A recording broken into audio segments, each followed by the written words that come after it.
Hello, everybody.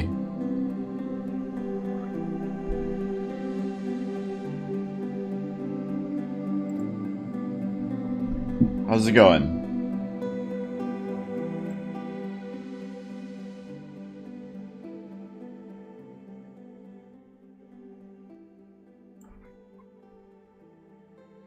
It is Saturday, May 29th. I hope you guys are having a lovely weekend.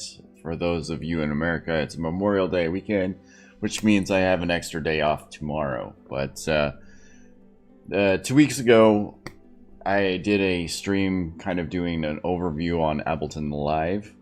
This time, I figured I would go for something that I actually kind of like know about.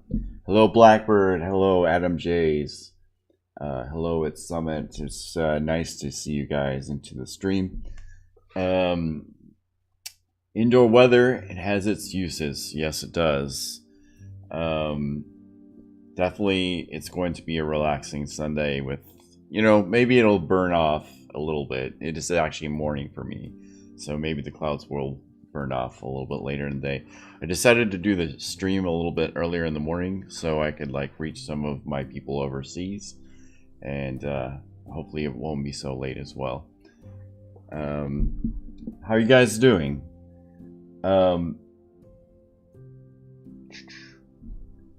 I've got basically the price points for Reaper here.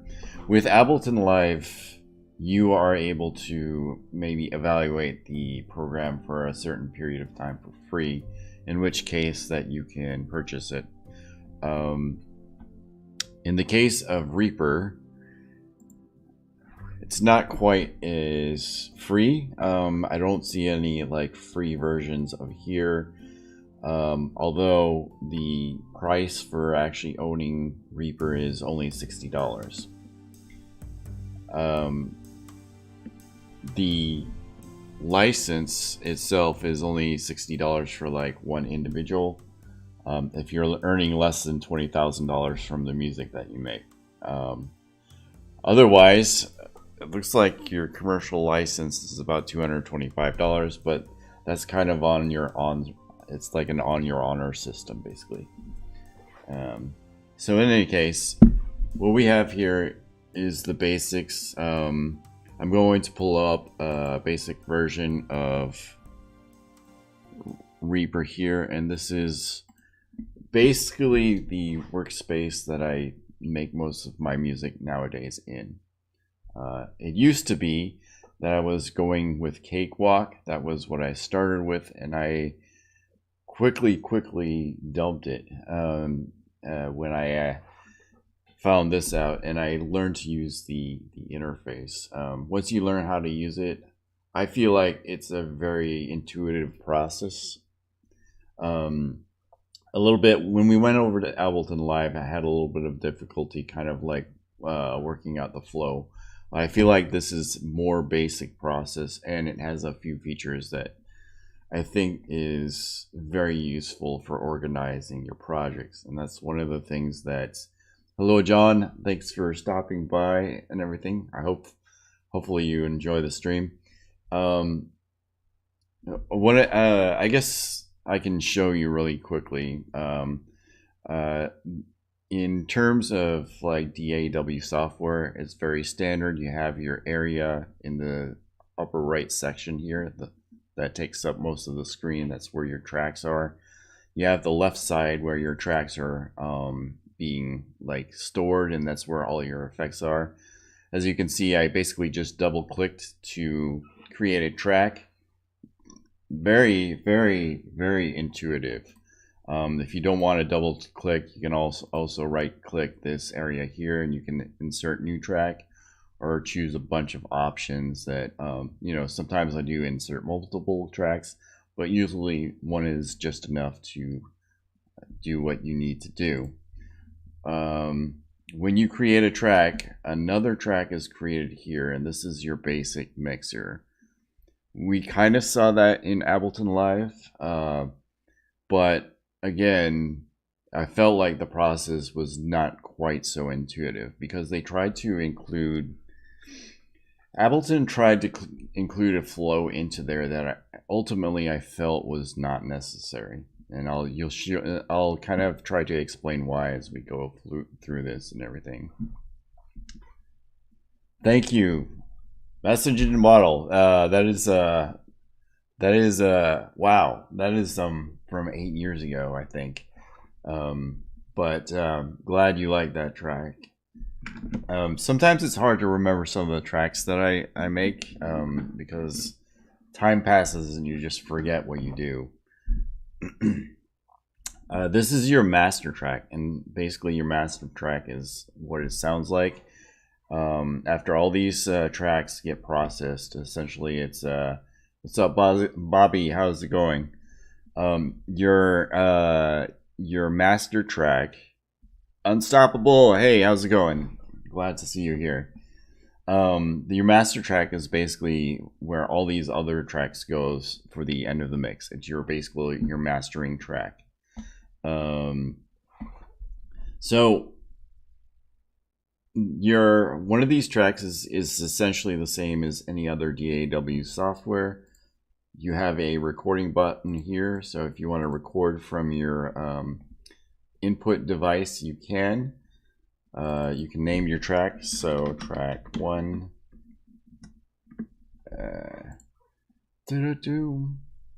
Driving Through Oblivion.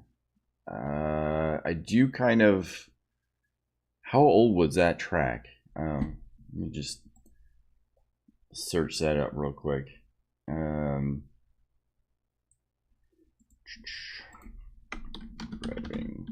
I remember it.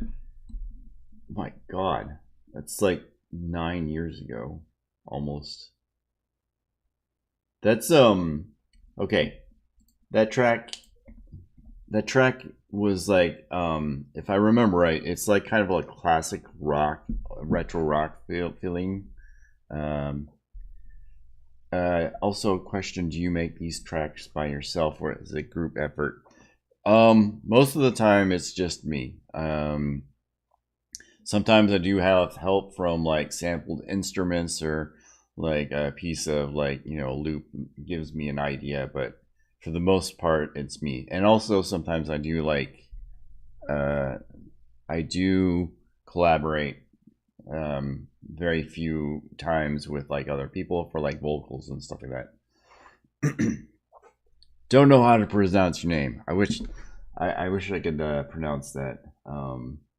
But thank you so much, man. Glad to see you here. So getting back to this, track 1. Like, you can rename this whatever you want. Most of the time, I rename it whatever instrument is there or what I want to do with it. You've got your mute. You can or you can solo the track out. This one, I will explain a little bit further into detail once we get to different things like MIDI control and stuff like that.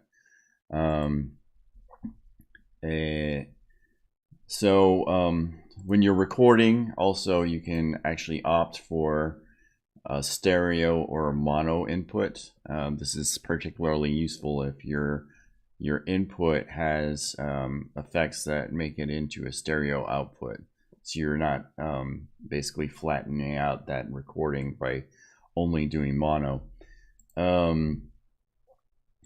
This is the recording monitoring.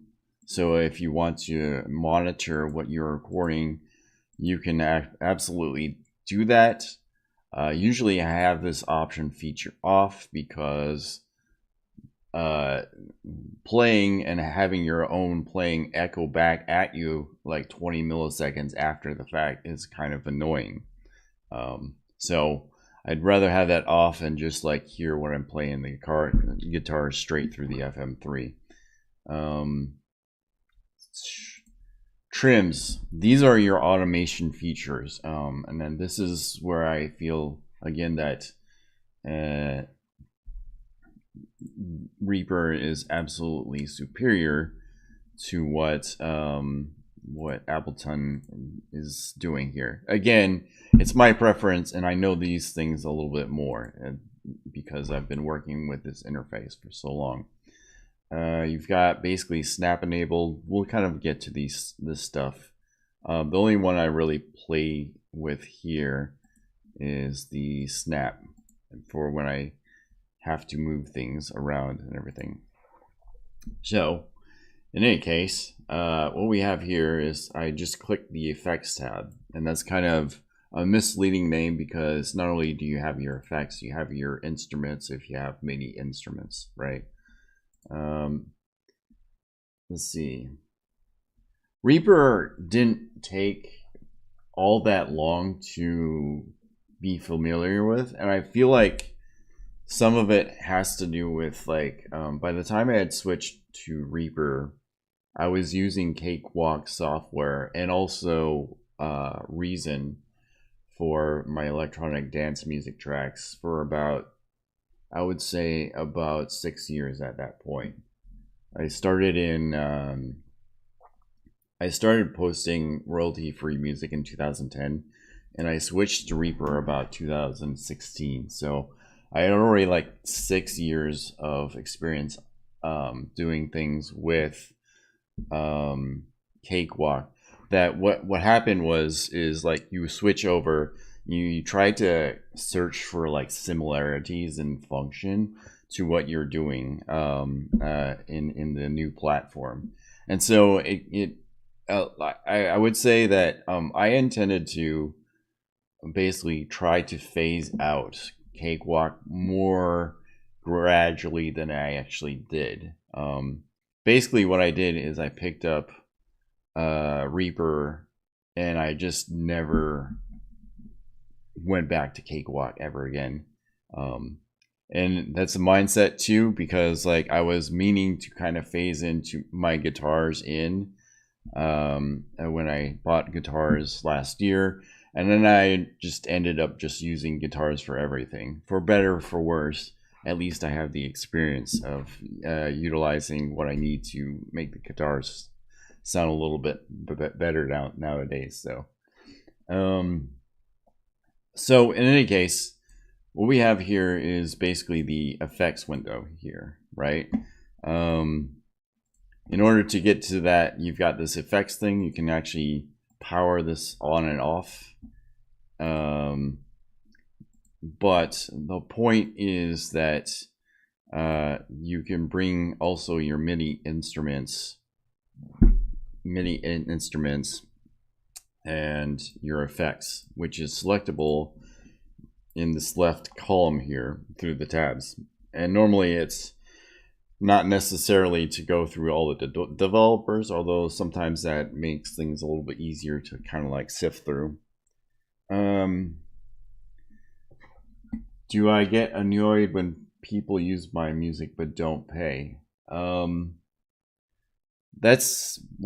Essentially that's my model though. Tonks Tech, thank you very much for the question, but people generally don't pay me for using my music. They just cite me, as I've advertised since like the start of this channel that my music is free to use for your music and video, or your videos and your streams, and it's covered by CC 4.0, which basically means that it is, all you have to do is cite me and maybe a link to the song that you used in the video and stuff like that.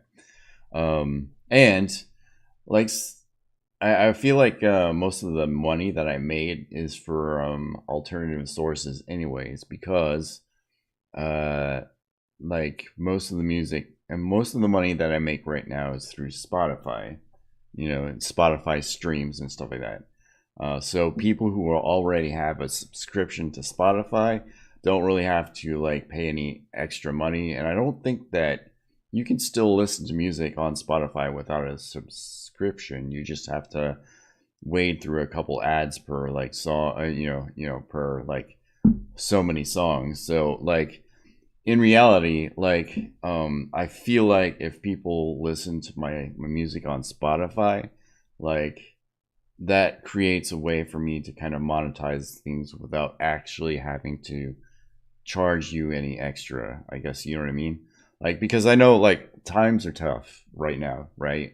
You might, it's like 5.50 per gallon in my state right now. And so I know people are kind of hurting in terms of like finances because everything has gone up. So I'm not necessarily asking for like people to pay for my stuff. But I mean, like, I do appreciate the people who are on my Patreon. I appreciate them very much. They're amazing people. I wish I had more creativity to think of more incentives and more rewards for them, because honestly, you know, they deserve a lot and everything. Thank you, Riley. Thank you very much. Okay, getting back to the program. We have instruments. We have basically an array of effects from TeknoAXE and an array of instruments, and I have not actually touched these instruments from TeknoAXE, so it'd be interesting to see what they actually look like. I don't really see that this is an instrument. I guess that's one of the weak points, is that Reaper doesn't really specifically have an instrument by itself. I guess this is an instrument. What is this? Let's see. Okay, so this is one of the things that a modification that I put into the program here is that in order to insert a new track, so the way it works is you insert a track, and if you want to write music into it, you have to basically create an area for MIDI writing, right?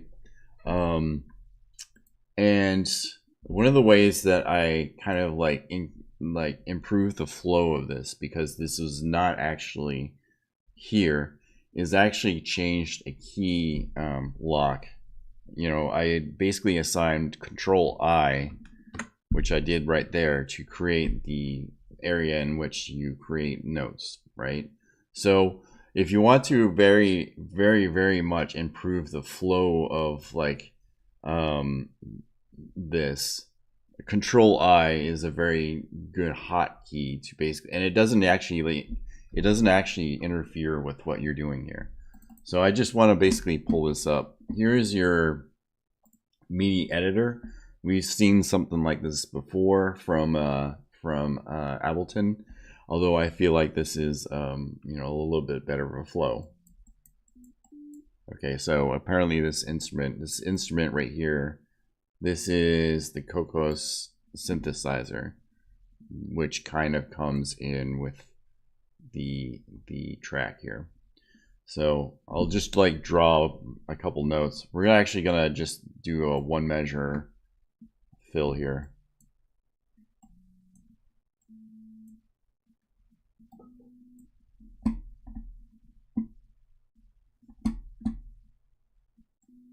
Can you actually hear that? Let's see.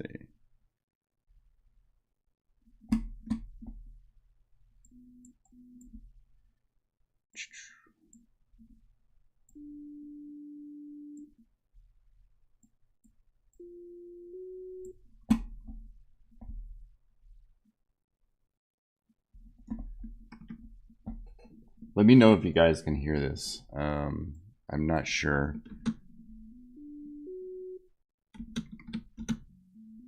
Okay. One of the things just right off the bat, to be able to enable loop here, and you can see that icon glowing blue as I press R on and off. So R for repeat, basically.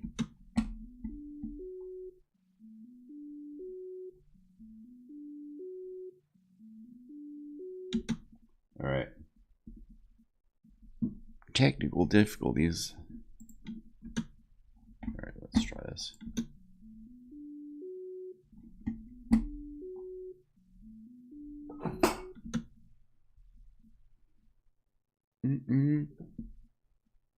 All right, so let me actually bring this up.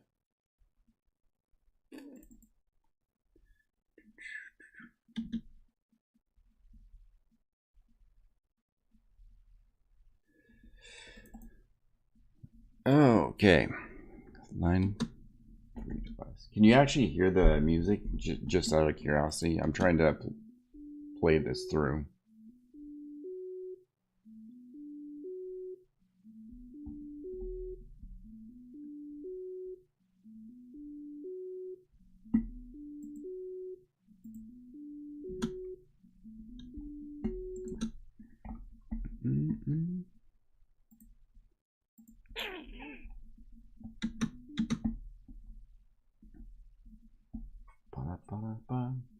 Okay.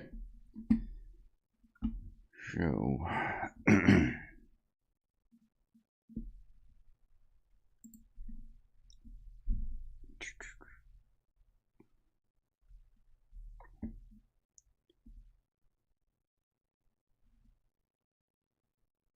Very quiet. Yeah, I know. I'm trying to actually fix that right now. Let's see, audio output capture, audio input capture. Let's browse the source. VLC scene. Text window capture. Let me see that. Add source, window capture, and window. There we go. Okay. Reaper. There we go. Now, if I do that, and I'm going to rename that. Let's see. Can I rename that? All right. Let's try this out.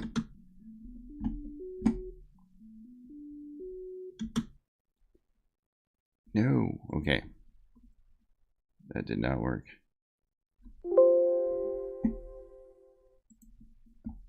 Okay.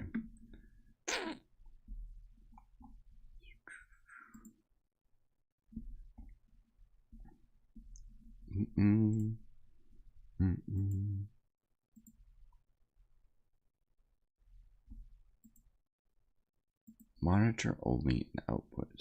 All right.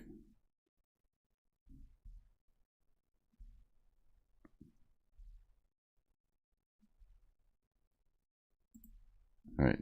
Let's see here. Sorry about all this. Let's see if we can get this going.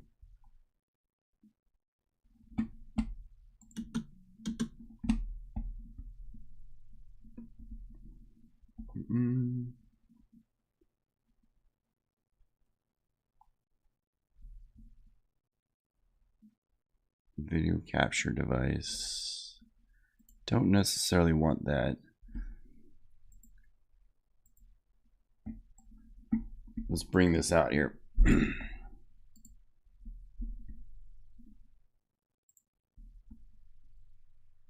DAW display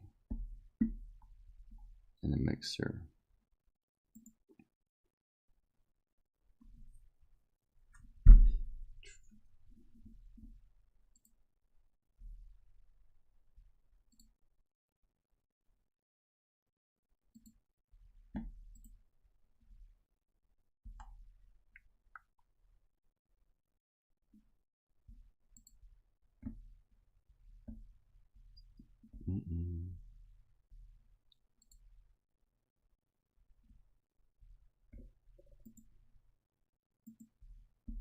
No. Okay.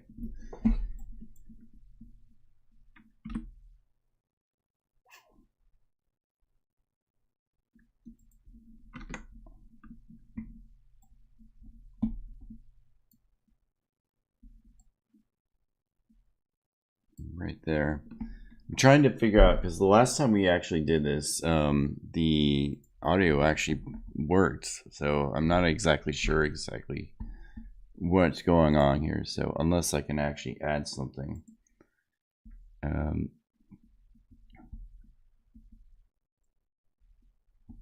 So plus general sources,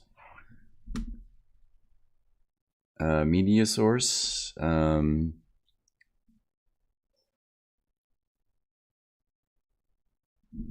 Hello, Beefalo. How's it going? partially distracted by crazy women. Oh, okay. All right. Good to know. Audio output cacher. Okay, that's something that we can actually deal with here. Audio source. Add so okay.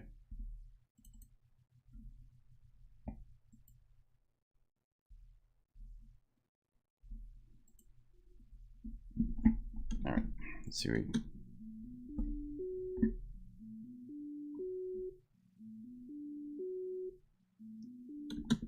I'm not sure exactly. Let me actually look this up real quick. My bad. Screeching halt here.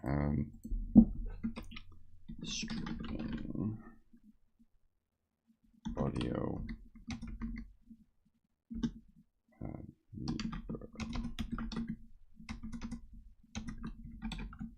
Yeah.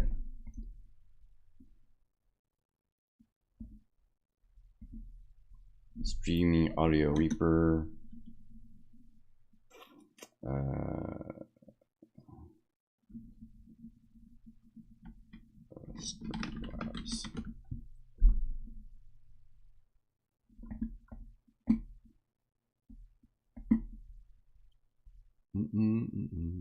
Reaper and Streamlabs. There we go.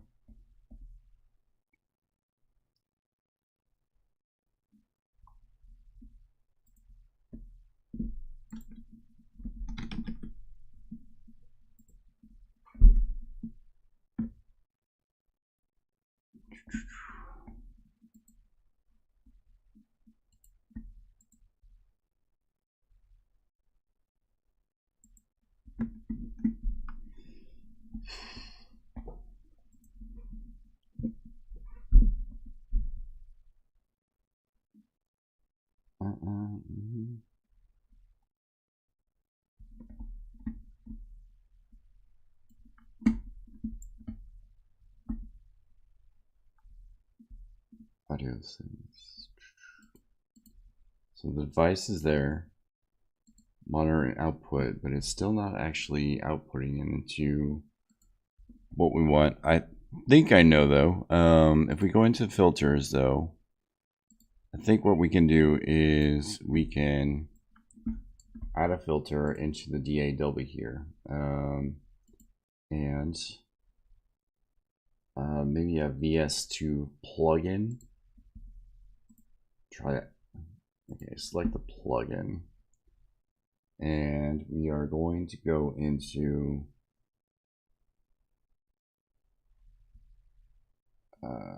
so Reaper.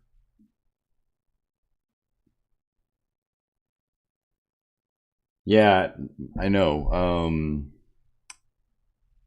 It's one of the things that I used to be able to do. That I actually did this last year with no problem. So if this doesn't work, we can try to do Reason instead and do a Reason tutorial if you guys are interested in that. The only thing is Reason is vastly, it's a little bit more expensive than what Reaper is in terms of like stuff that it does, and it's a little bit more limited in how it does it. So complete control, tonal balance. Let's see.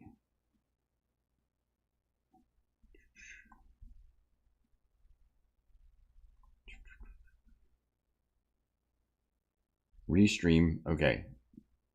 Restream standalone. Let's try that. Okay. Allow access. Okay, close. And I think what we can do here is that was from this guy right here, right?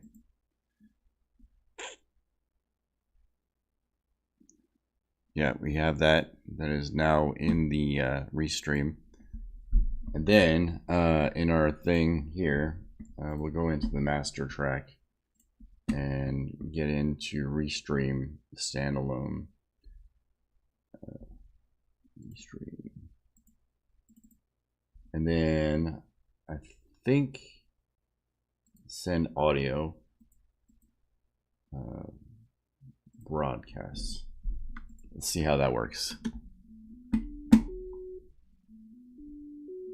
Okay. Try turning it on and off again. Okay. Obviously, I need to work around Coco's Reaper. I want to actually try something real quick, though. So, if we are not opposed to running Reason, and it actually works, and I'm fairly certain it actually works well with what we're doing right here. We can maybe come back to Reaper as a whole. So I've got Reason 10. Are you guys interested in Reason? It is again another way to produce music, but it's kind of different. Let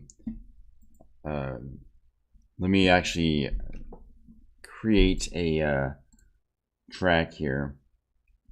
Not that track. Let me load in some basically battery or something like that. Oh yeah. Okay, so all right, let's do this. It'll make for a more entertaining stream anyways, so I'm not gonna say that, and instead I'm gonna like load Reason in by itself so we can have access to all the tools, because one of the things about VST instruments is that you can absolutely utilize the same VSTs no matter what DAW that you are using. So that's pretty cool, right? So if you go into here, and it'll take a little bit to run, but we have our battery software. This is the drums that I use for most of the electronic stuff and some rock stuff, right?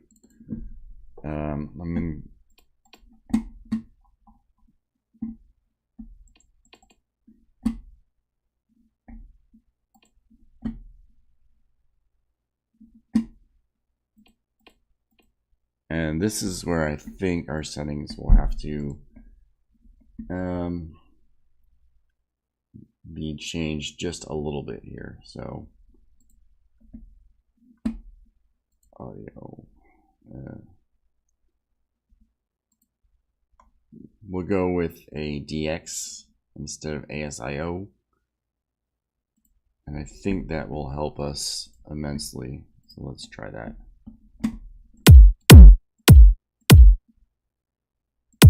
I know you're hearing that. I did actually run Fruity Loops very much in the beginning. That was, oh man, Fruity Loops is an old piece of software that's like 7 or 8 years old. Well, I would say 20 years old. It was back in 2002 that was running Fruity Loops, and I'm more than willing to try that as well. But you guys can hear that, right? We are in business now. So what I can maybe do is change the title a little bit to Reason, DAW Overview, and then we'll be on our way, right? Okay, what kind of electronic music would you like to do? We can do anything from like dubstep to we can do drum and bass. Let's do drum and bass. How about that? So general overview of Reason. We've got 3 major sections here, plus your left toolbar where you can save all your projects at. This top bar is kind of your mastering section for different tracks. It's kind of mimics the effects that you would have of a professional studio board, where you would have all of these like accessible effects that you can have. So in this one track here for the arena kit, you have your low pass, high pass. You've got like an EQ section, some effects inserts, and then different sends that you can put into here. Pretty good. I don't really touch this until the song's pretty much over and it's pretty much done with. In this section, this is where you set up your instruments.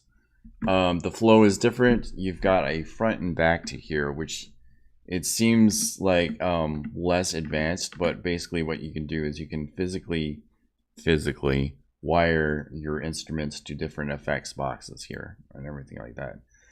You can also send like signals, CV signals to your gates and pitches and stuff like that.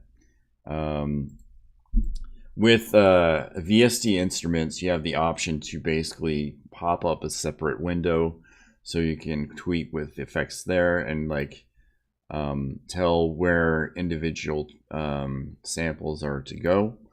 And then with instruments that are not specifically designed for, are actually designed specifically for Reason.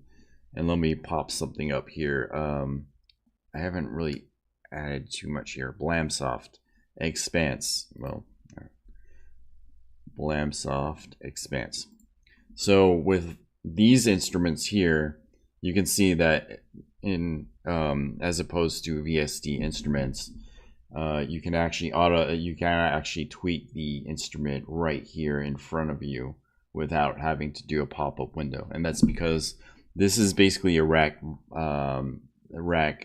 addition to the propeller head Reason software specifically, right? So this, like, you don't need to pop out anything because the interface is designed specifically for propeller head Reason. I might show this one. This was one of my favorite synthesizers back in the day. Nowadays I use synthesizers, mostly Serum, Massive, and Massive X as what I use for like basically doing things. But we can utilize this to do things. So down below here, and we can like basically collapse this so we can have an overview of the notes. We have the the notes, or you know, where you would actually write your MIDI sounds, and you can actually record you know, music here as well from your inputs. In order to create a space for those notes to exist in, you press the W key and you bring up this pencil looking icon that appears when you hover over these tracks, and say I have like a 2 or 3 measure kind of area. You can go ahead and go back in and kind of like program in your notes. Before I do that, do we want to make a drum and bass track, or maybe something else? Like, we can do synthwave here as well. I don't normally do it, but we can absolutely do that. We can make a electro, which I did a couple, you know, yesterday, and we can also do glitch hop. We can do glitch hop, so that would be a slower kind of like track here. So we can have a little bit more variation of what we can do here. So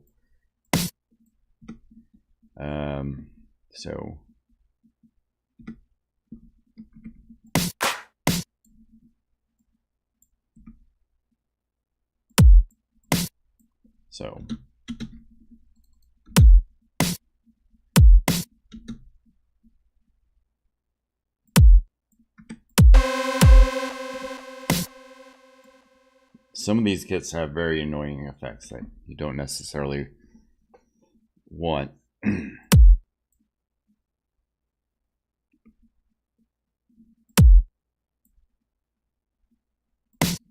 All right, so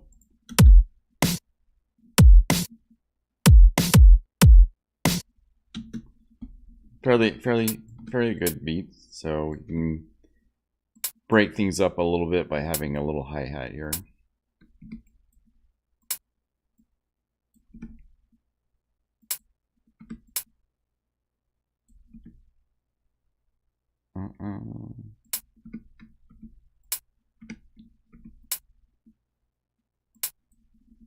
One of the things that you can play around as well is the resolution of the track that you're writing in.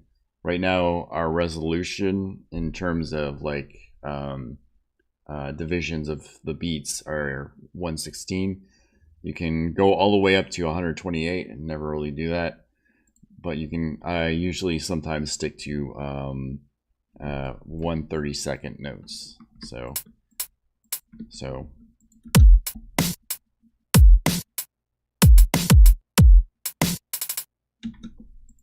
okay. Now you can kind of like copy and paste that, so you have kind of like an area where beats in general for EDM is kind of like repetitive. You can program in variation with these different sections that we just created. So in case you don't want just what happened the last time, so you can basically program your variations so you have those things.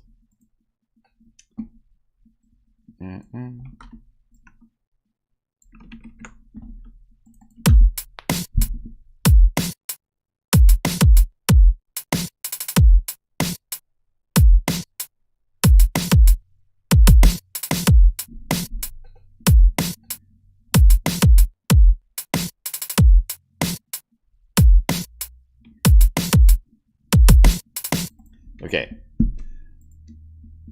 so that was programmed utilizing our battery 4. I have a arena kit, which is kind of a favorite of mine. It has some of the sounds that I actually like.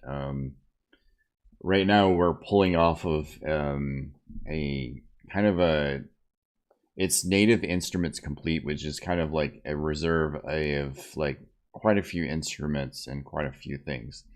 And when you go into, and I bought the last one last year, which added a lot of you know, different kits. But I do tend to stick to the arena kit, which is one of my favorites. In order to shape things more, we have some effects. Basically add say transient master, which adds a little bit more punch to things, right? So what happened here is I created this effect by right-clicking the battery and then, you know, adding the effects here, which is under the effects menu. What it does is it automatically connects the wires from the battery to the transient master, and it moves the output from the output here to the output of the transient master. So just to demonstrate what it does, I'm going to, you know, click on a setting punch. So I'll bypass this and then start playing this after I turn it on.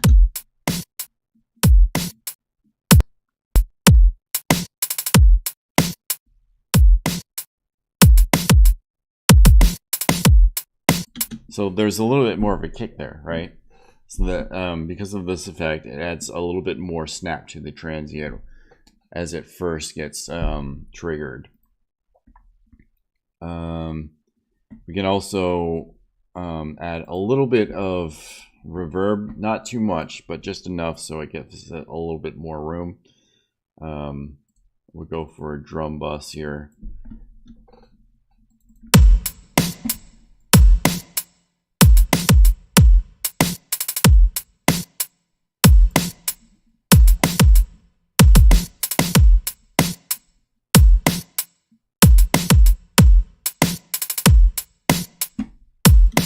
Okay, and it might sound a little bit tinny right there, but it helps with the overall mix and everything. And then, and we can kind of like, if we really have the patience, we can go through and we can kind of separate this out. So ideally you wouldn't have a whole lot of reverb on your kick, but everything else like would be kind of like modified so it's a little bit wider, and we can kind of play with that maybe a little bit later when we're kind of doing like the mastering session of this. And then finally the other thing that I would actually select here is the this is the compressor here, and again it helps with like the overall mix in the end.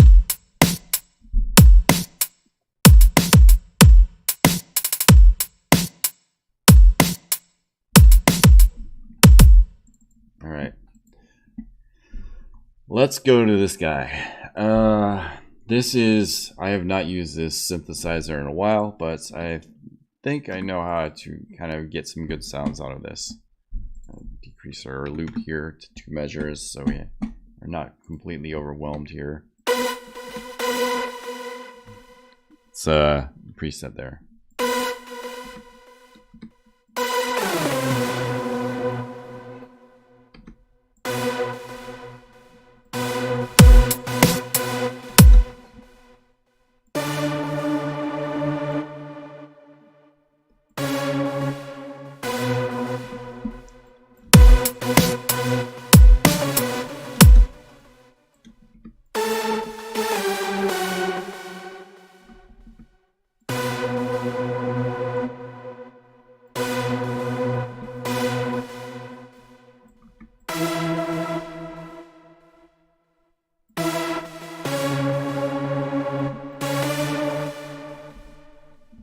Okay.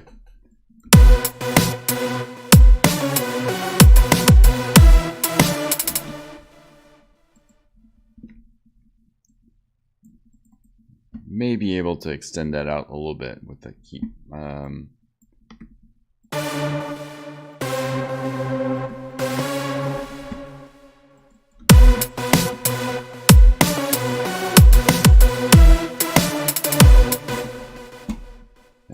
extend the loop out a little bit.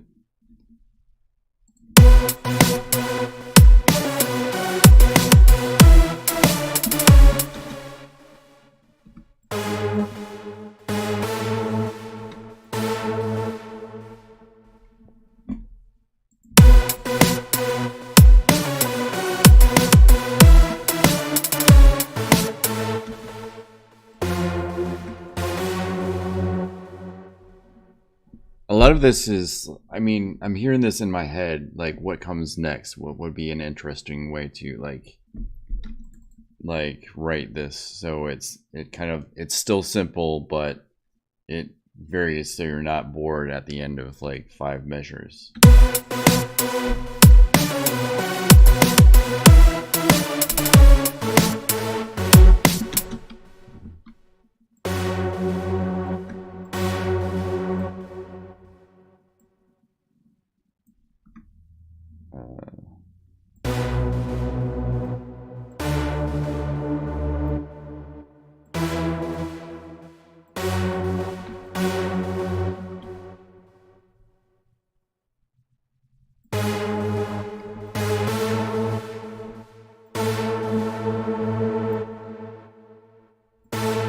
Okay.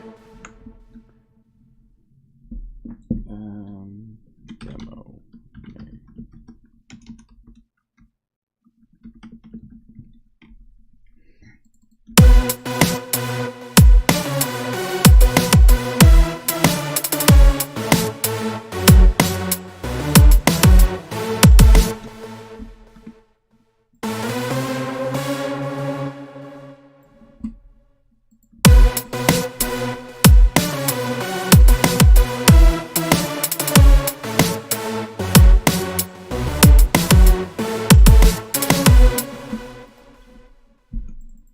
We can probably break that up a little bit though, right?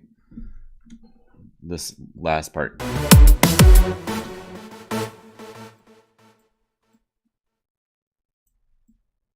Let's see.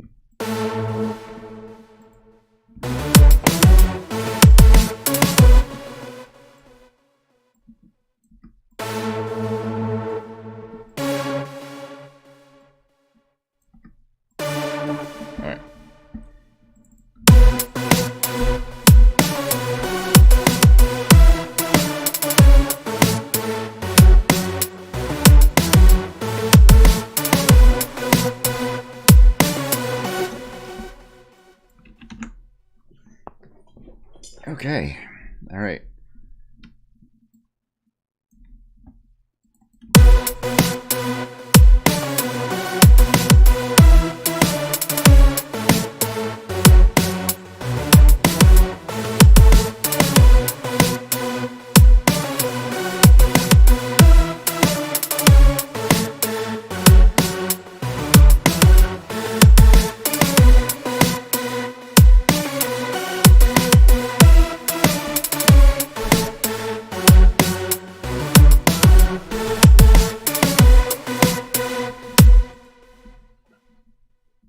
good start. And I actually like the sound. This is actually, I forgot how much I actually like this sound, even though it's kind of like a preset.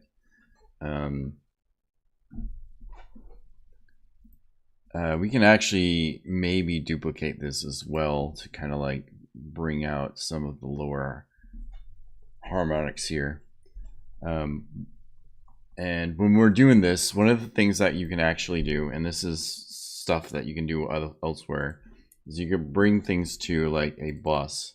So if you want to apply effects there to more than one instrument, that is essentially going to be the same.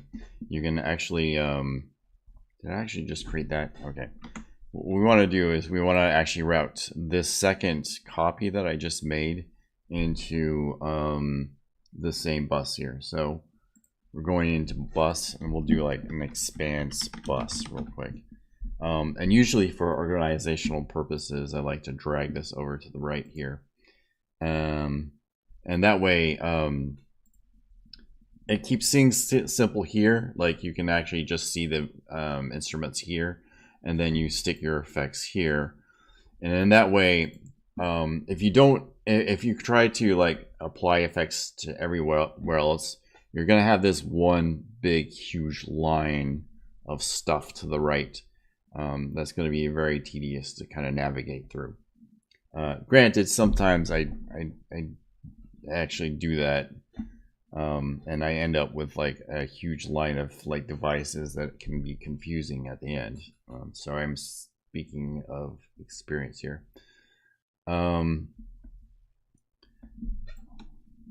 So one of the things that we can do here is we did actually kind of bring up some harmonics here to kind of make the top end shine a little bit, but we can actually bring those down, and then we'll join the clips here. In order to join a few clips, you basically select both of these, right click and select join clips. It's one of the things that I was trying to do in Ableton Live and didn't quite figure it out quite well enough.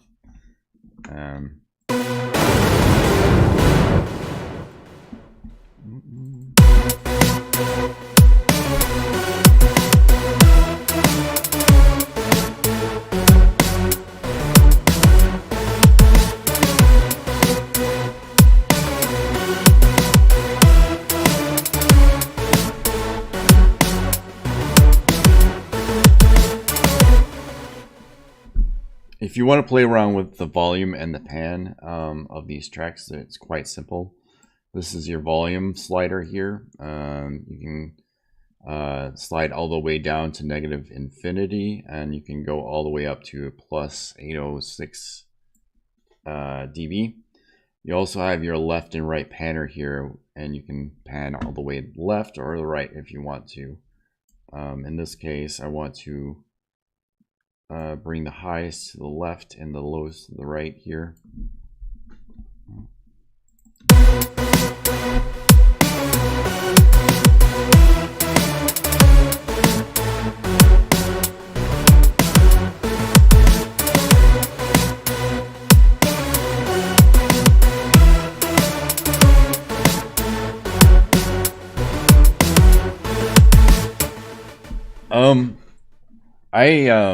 I do follow like, you know, scales and stuff like that. I'm not necessarily musically trained, so I do feel that a lot of my stuff is through gut feeling, and especially when you're going through like you know, different genres. Like some of the rules that apply to one thing doesn't apply to the other. Although, you know, I probably should learn a little bit more music theory as I go along here.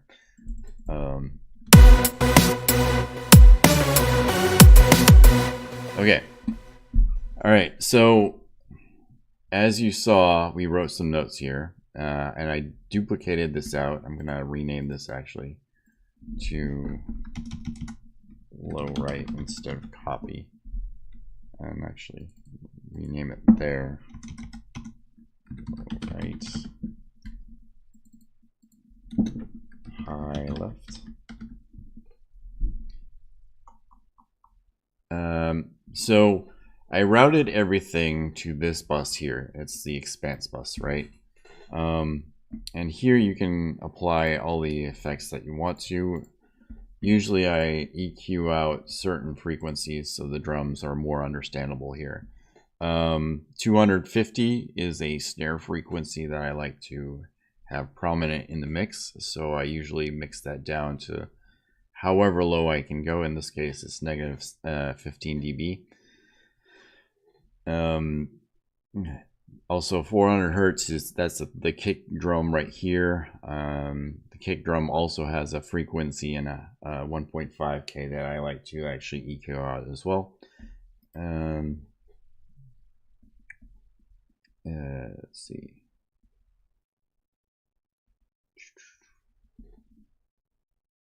We also can apply a retro transformer here as well. Basic effects that are kind of available to me to try to make things sound a little bit brighter.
Okay.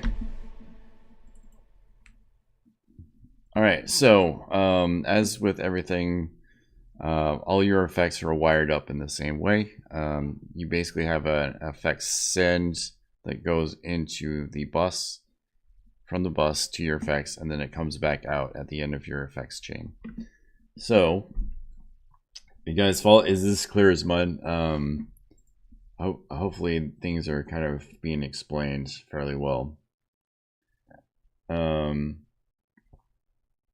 One of the things I do like to set up right off the bat is a sub bass as well. We'll go for a massive. I've actually rediscovered massive as a pretty good sub bass. This is our massive instrument here. And we'll pick a sine wave just to round that out. Actually, we need to reset that and then pick the sine wave. And if we really wanted to make this a little bit more massive, we'll do another sine wave that's 1 octave down below. And we'll copy and paste these notes here into the thing. Can an echo be less deep, if that makes sense? The echo itself is being handled by the instruments themselves, right?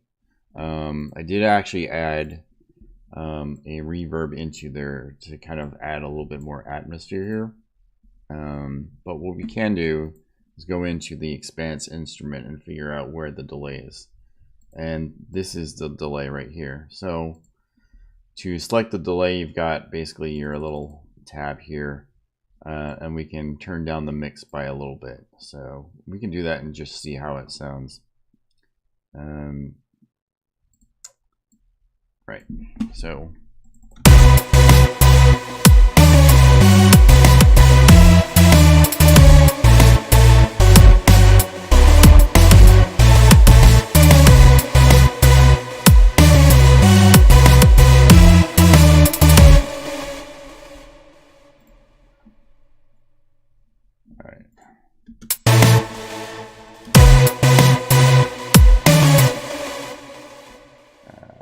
Okay,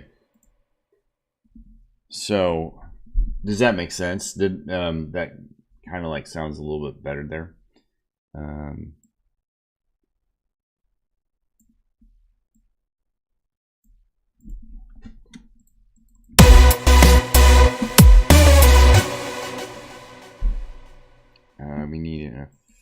compressor as well for the bass.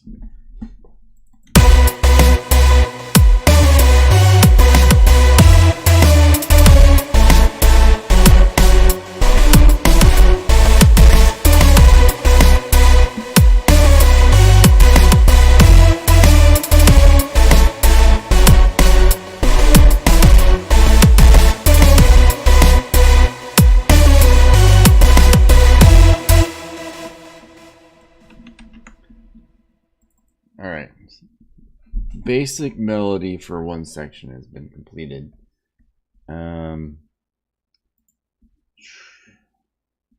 We can add samplers in here. For our samplers, we have an NXT advanced sampler, or we can actually drag and drop samples into the computer itself. So let me actually go in here and see if we can find the folder for like samples. We can actually make samples ourselves if we wanted to.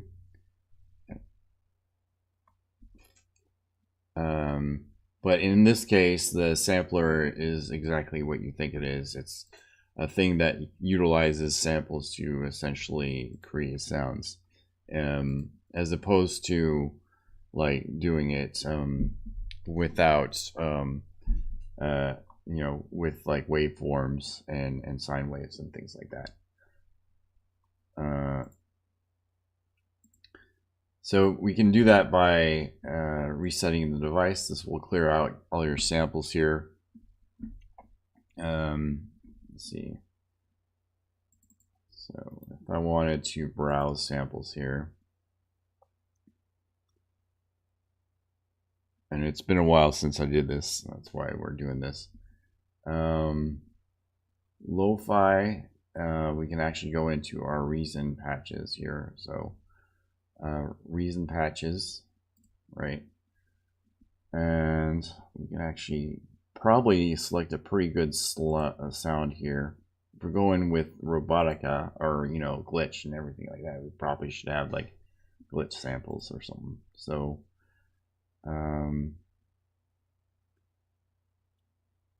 sampler NXT, it's pretty good. Let's see. We can actually load up a sample patch, actually. Or we can go into the Rex files here, and they've got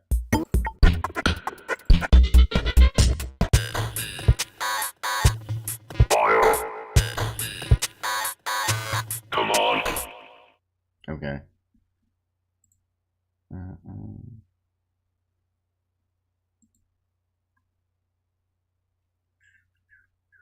Right.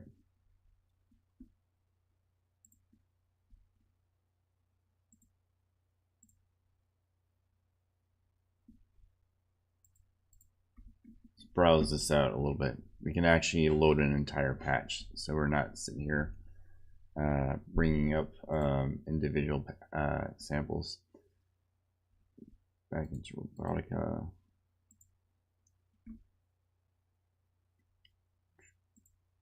NXT glitches. You can absolutely do that. So what we've done is we loaded up a sample here, and we can play around with that.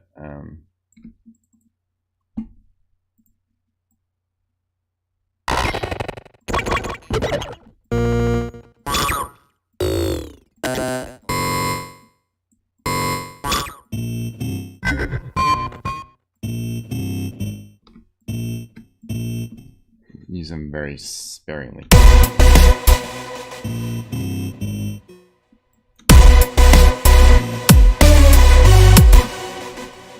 And this is where I begin to like just kind of like play things out and see what sounds best. Sometimes your original idea doesn't work out.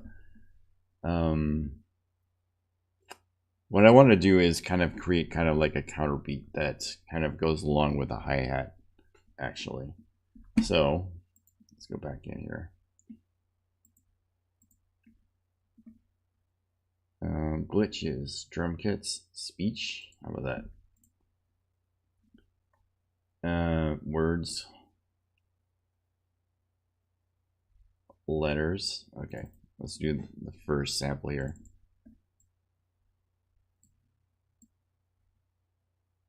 And I don't hear nothing. It comes and hello. The letters. Okay. And which the letter. This is hello. Comes bye before and Let's try that. the letter. This which the letter says press a button. Learn hello. Comes fine. Comes bye before and All right. This is going back to like things that I did way back in the day, like 8 years ago. So. And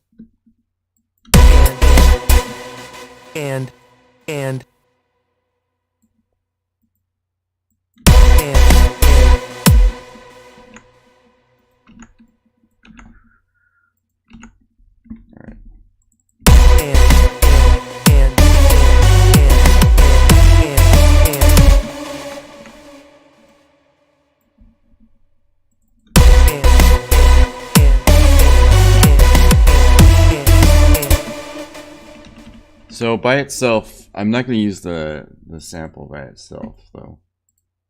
Let me see if I can actually apply a few effects here. We're going to actually do that. Create our effects as well.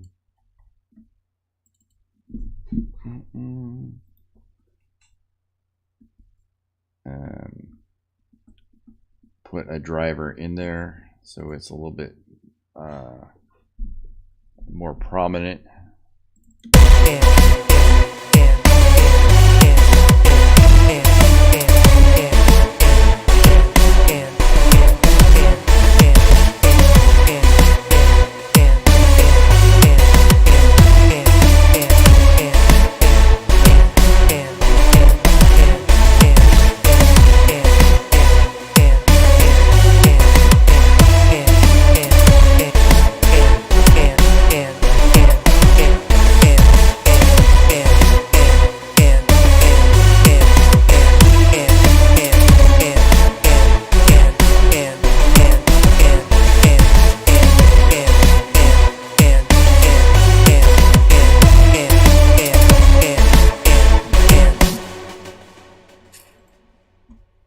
Okay.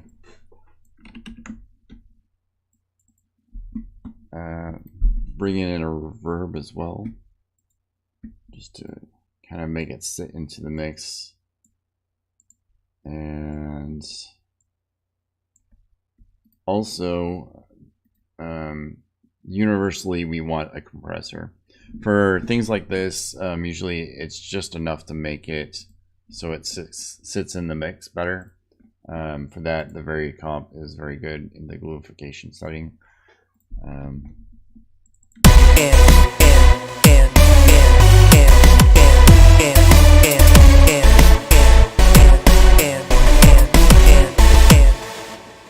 You can also double this up and make a stereo effect out of it. So a unison effect is really good for that. It's one of the better things about Reaper, actually, is your unison effect is something that you can actually utilize to create a stereo effect. So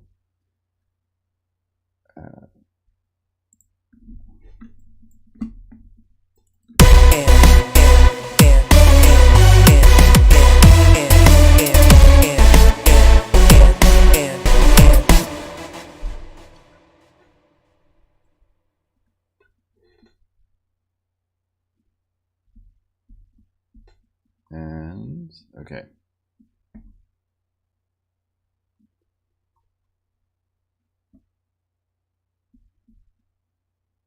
Maybe we can utilize something else in terms like of like a sample and stuff like that. So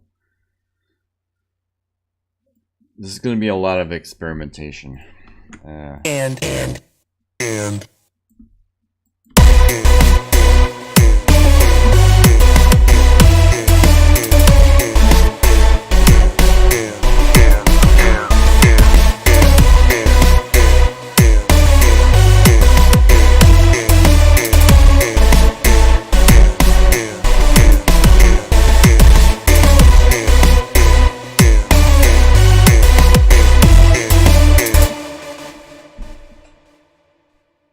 This is not going to be the most prominent thing though, because I mean, we're backing up the major melody here, so it sounds a little bit more interesting. Oh.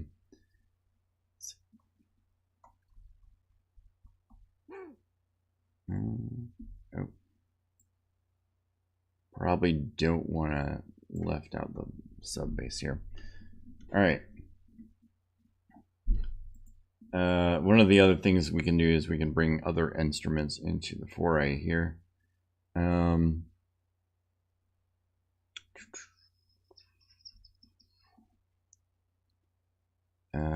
Europa is a good one. Grain manipulator is also a good one here. This is a sampler that you can use to create your own effects and synthesizers with. So you can reset that. One of the things that we can do is we can actually utilize some of the music that we've already created to bring something in here. And we can go into music, probably.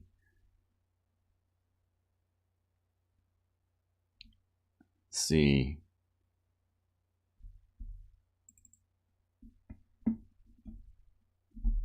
Now currently underway. Okay. Let's see.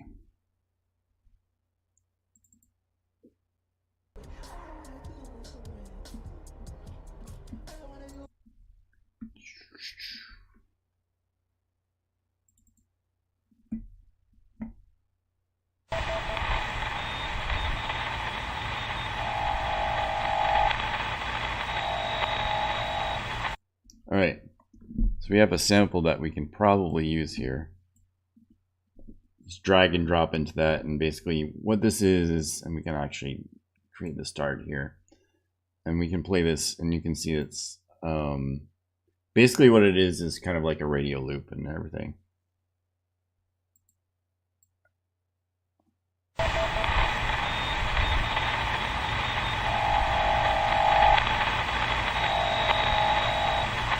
Right. We can actually move the sample here to different segments of the WAV file that you just loaded up. So go in here. But what that does is when you actually play notes here, you can kind of create variations of that sample.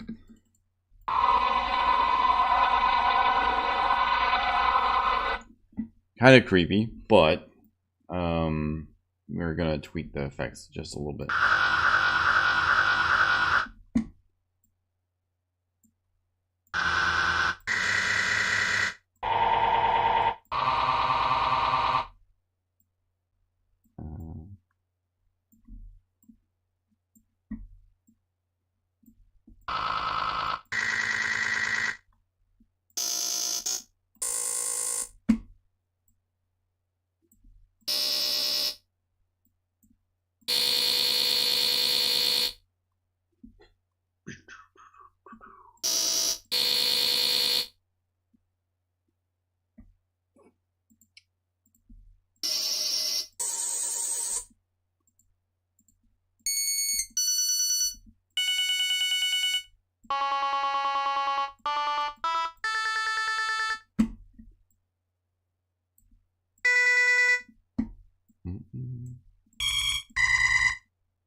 maybe not quite the sample for us.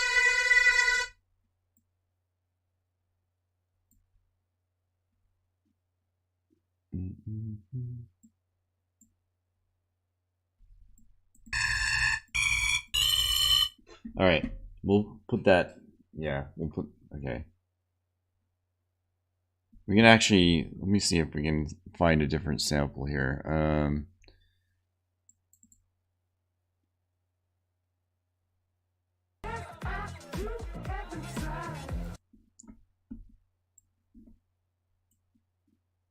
Maybe. Okay.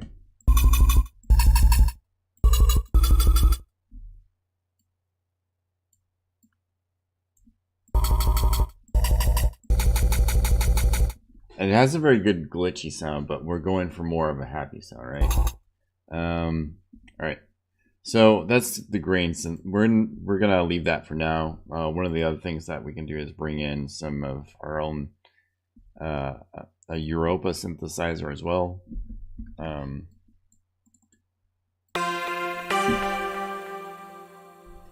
So we're gonna actually reset this because I think we can actually deal with like the basic sound and build it from here.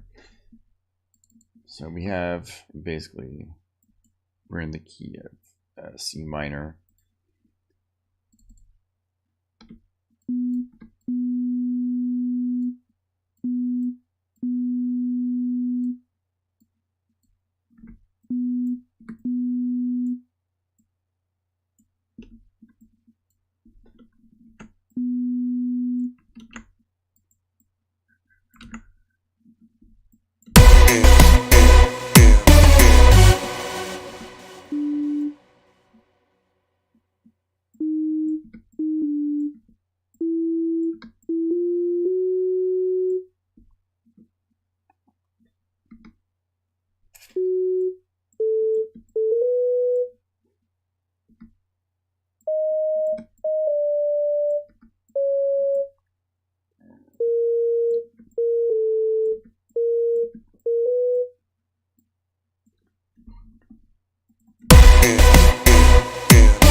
Okay.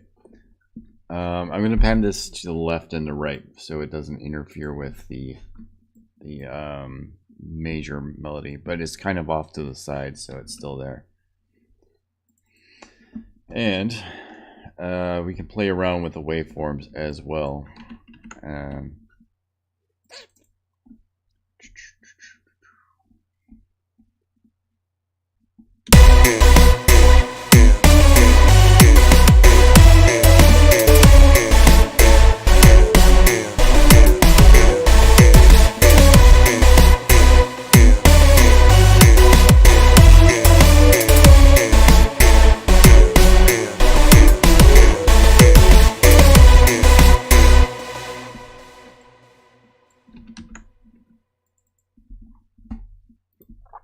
We're going to double this up as well. So we have the left and the right. And what I'm going to do is I'm going to bring one of these tracks up higher by just about an octave. And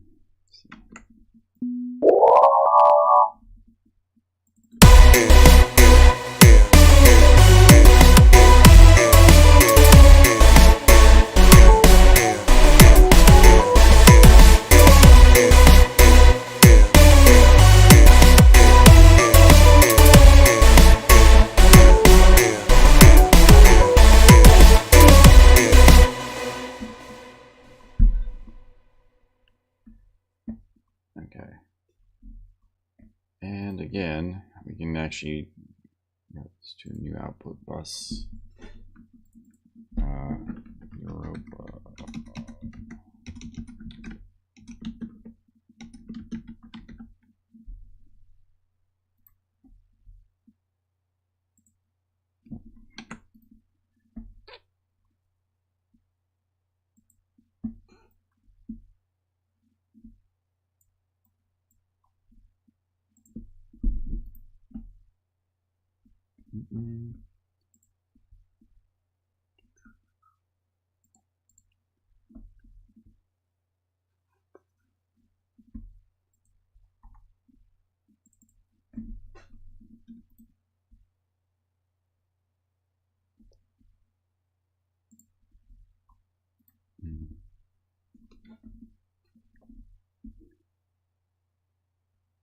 Brown.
One of the other things that we can play around with is maybe glitching out, kind of breaking up this line a little bit.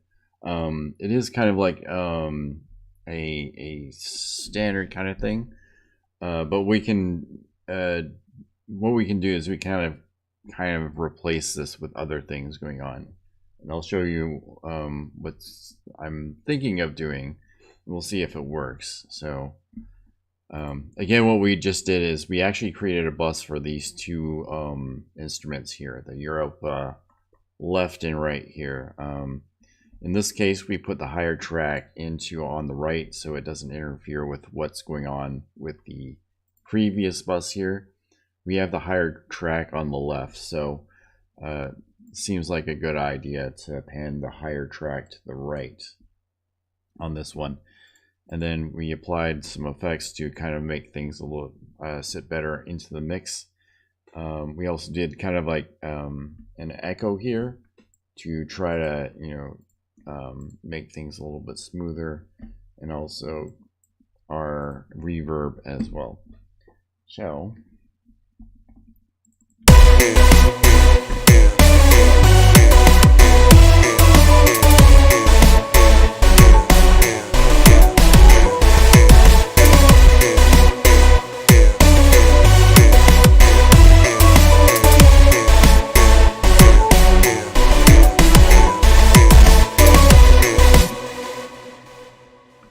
We can also maybe make this a little bit more shorter to kind of create a more snappy effect.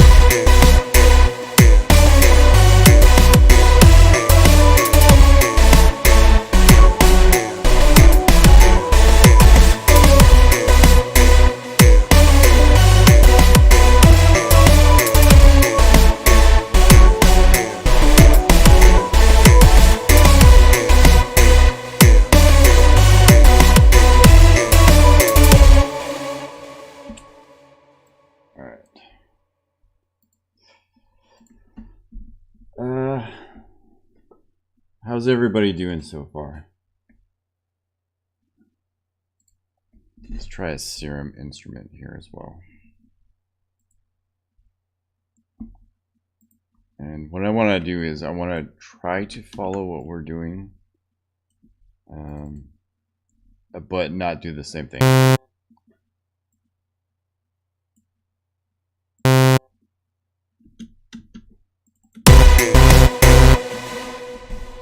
And this is where we get into some odd territory here. Let's see. Looks like this is not mapped correctly here. So, and I've run into this before where it looks like this one instrument is not tuned specifically correctly. Let me see if I can correct that. Right. And it's a good fix.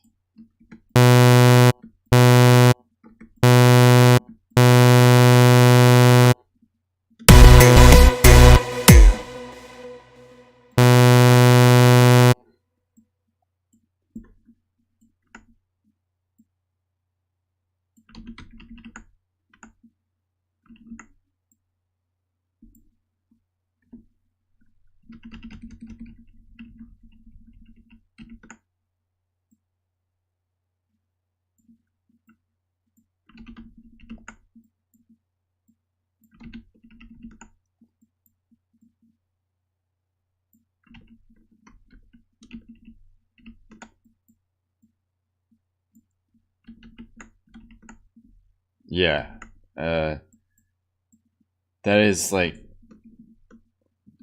you can fix a lot of things by just tweaking it out.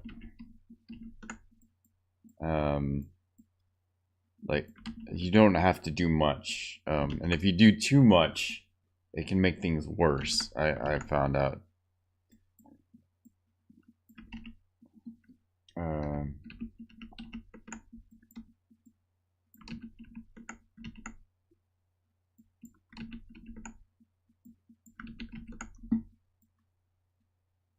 So what I'm doing is I'm trying to make a rhythm sequence here with the notes that me wrote beforehand.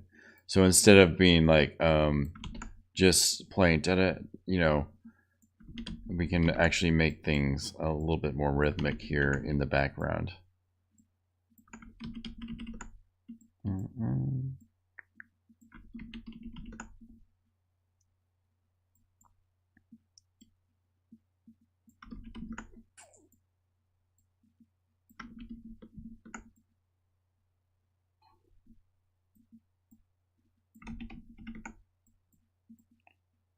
We are almost done too.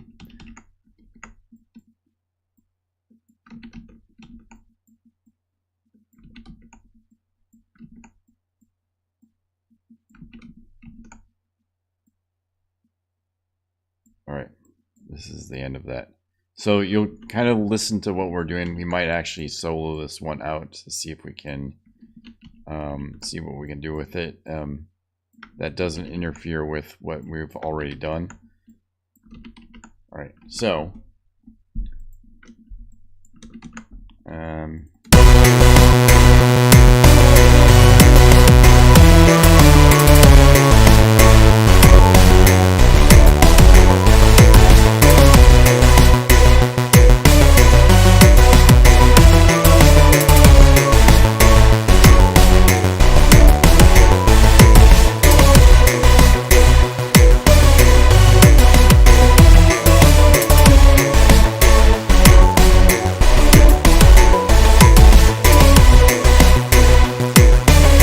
almost tempting not to change that. I like this waveform, but like this is what we start with. We can come back to it, of course, but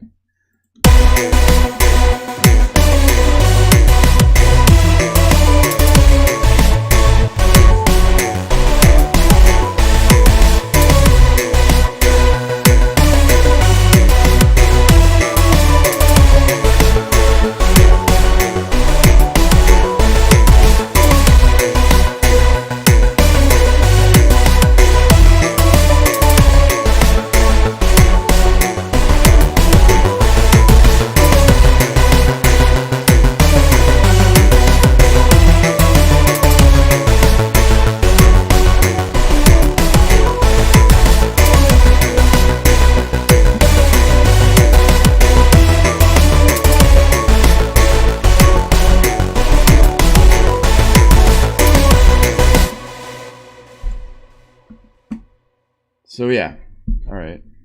I like that a lot. We still need to kind of leave room for everything else. So obviously, going to EQ that real quick. Summer. Oh yeah, I'm glad you like that. That was I've been experimenting a lot with like the mesh between like orchestral stuff and rock and roll and everything like that. And I think it's a pretty good mix. And that concept is like stuff that I want to do in the future. Let's go in, put ourselves in. We don't need anything much more than a gluification. In terms of compression, not much.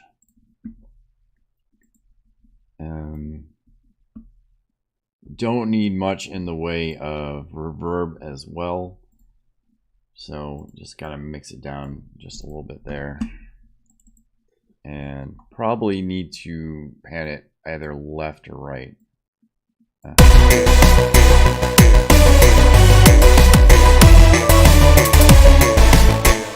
And again, we can actually duplicate this as well. So maybe we have something slightly different going on when we get to the right side.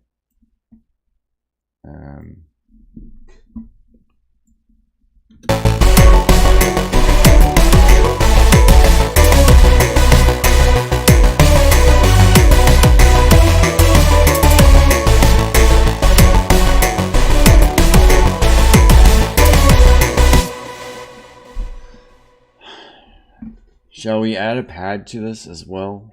We can do that, and what that can probably try to do, what we can do with this is have it so there's a little bit of a, not much, and maybe we can just utilize an organ instead of just a pad, but we can utilize an organ to try to provide just a little bit of a just a little bit of noise in the background to break things up. And I want the rock patch as well. You can bring this in and kind of just play around with the notes here.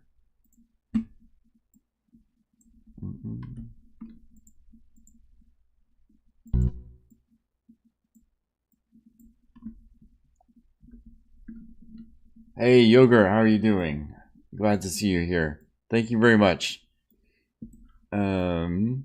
All right. We're gonna make this track great. It might take a few hours, but we're gonna do this. And hopefully this isn't a little bit better than watching paint dry as well.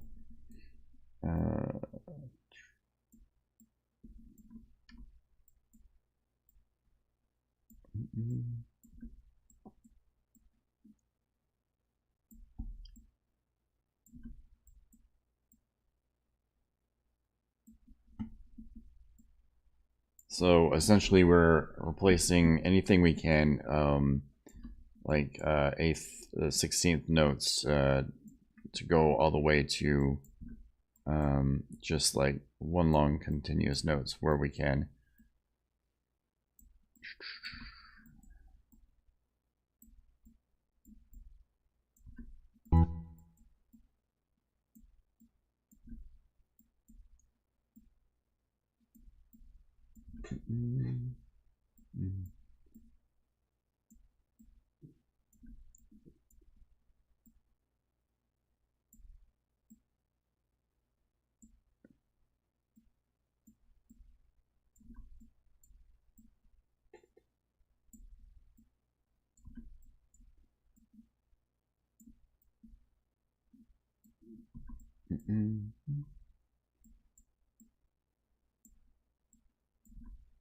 All right.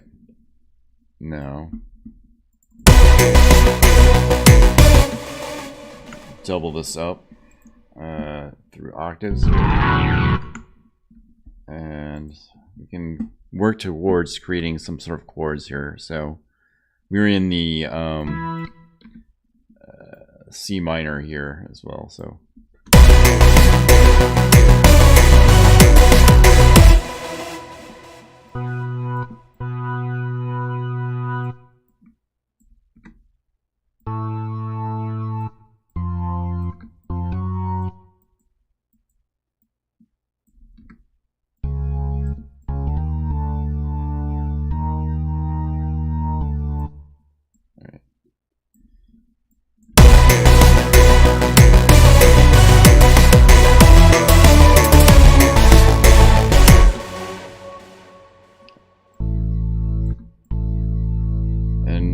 do is I want to actually move the entire sequence up one more octave because we are actually really low.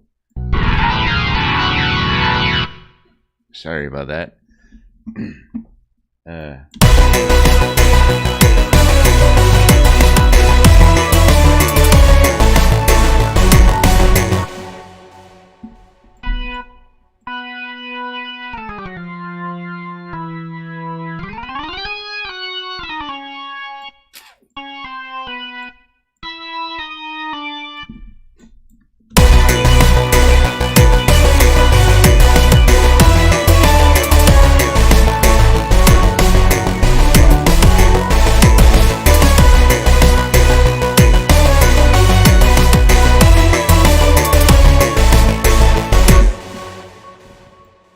Sometimes you don't need chords, and this is probably one of those that you don't.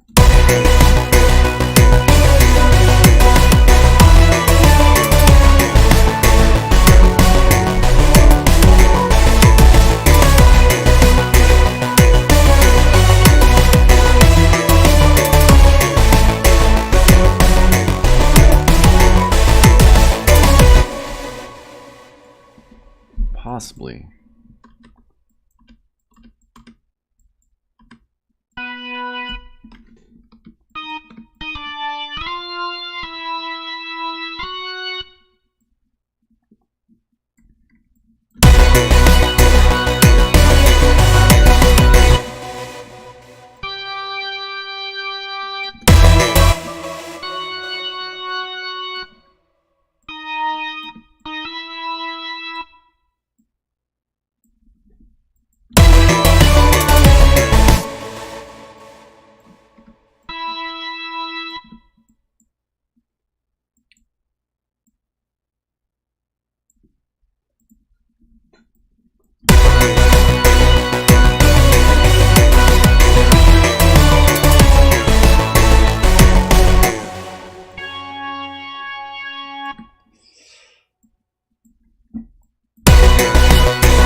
I think we can make that work. Again, it's not going to be super prominent, but we can definitely make that work. So, by the way, this is only going to be like one section of the song. I don't know if this is going to be kind of the verse part of it or the chorus part of it. So what we do with this is kind of reminiscent of what we do with everything else. Apply the effects.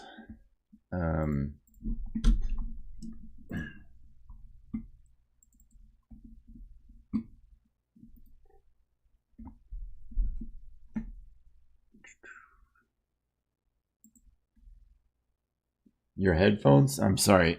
Do I need to turn this down?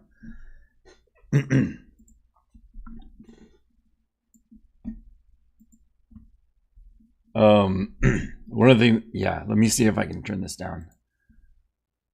Let's see here.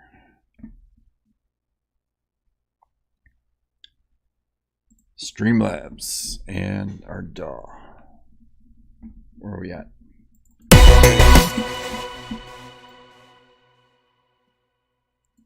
How about that? We're gonna turn this down for you.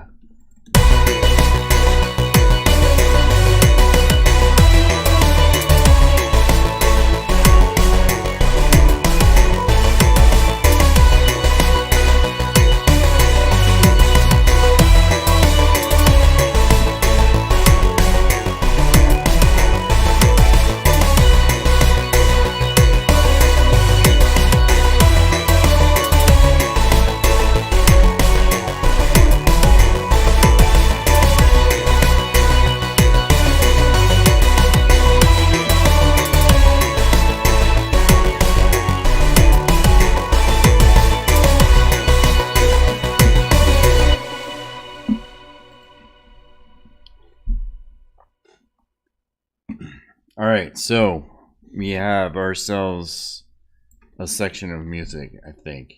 I don't know that we need anything else because it'll be something that we can kind of like refer to in as like I think it's going to be the chorus section, to be honest with you, because this seems like it would be something that is still raining outside, that's for sure. Let's see here.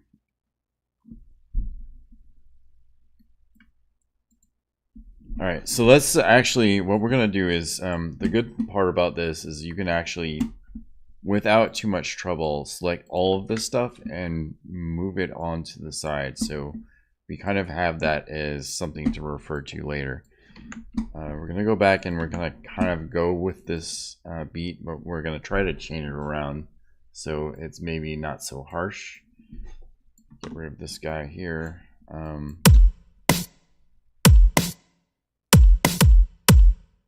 Or we can actually just keep it like that and create something different with it. And one of the things that we can do is we can actually utilize simplified versions of here, of the settings here, to kind of introduce what we're going to do later. Let's see here.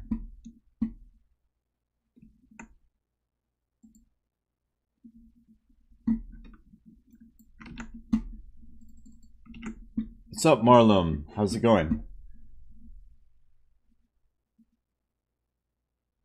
Okay, so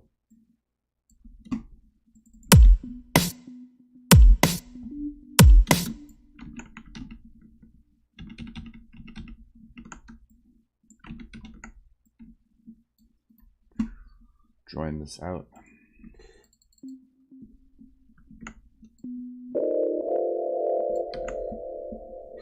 It's going to be fairly complex to do. We only need this. So.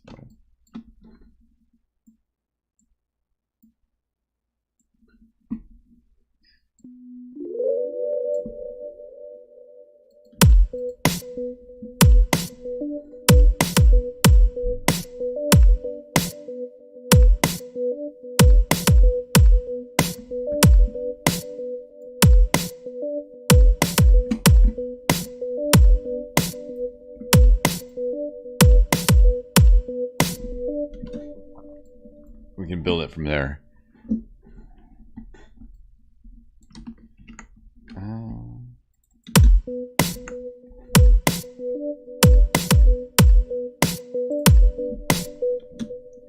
One of the other things that we can do to fill things out here is create an additional percussion path.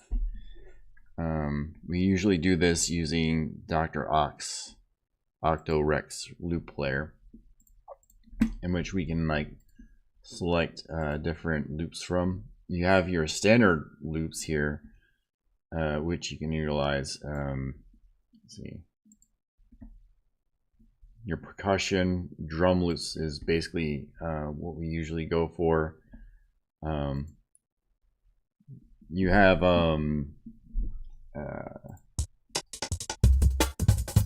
different loops that you can kind of like select from right out of the box. I also have like some additions that I purchased a while ago. One of these days I'll purchase some more. But you can kind of play around with these things, and I'll show you how you do that.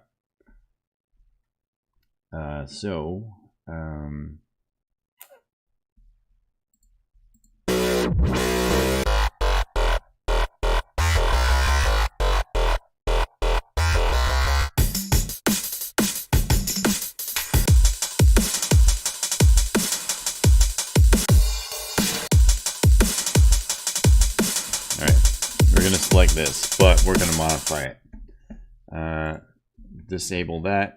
We're going to loop maybe the second section here. Bring down this, copy the loop, and I don't really need the snare, and I don't really need the bass drum. So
okay, I think we don't need it terribly complicated, so we can actually kind of just get rid of this and kind of make variations of that. Because essentially, I mean, the loops themselves are kind of just loops by themselves.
Interested in remastering any old favorites up to a new modern style?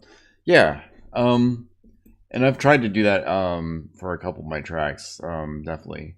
I don't know. Do you have a particular track that you think could work in that way? I remixed Beat Time Grime into a breakbeats track in particular, and chiptune dubstep I remixed into a drum and bass track at one point.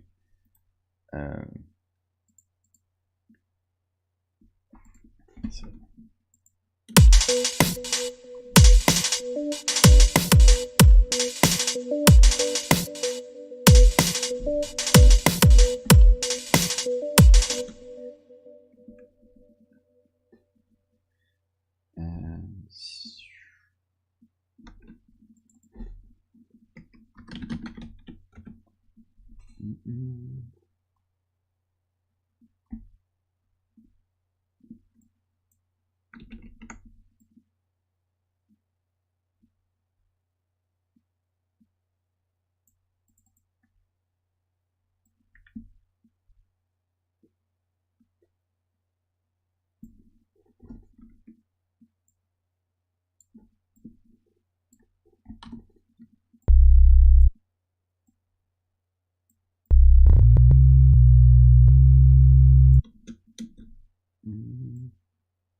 I think I found something.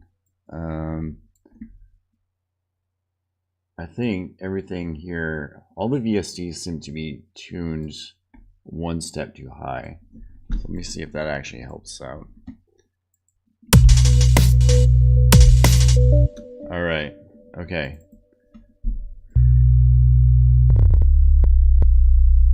That'll help our mix immensely because it seems okay.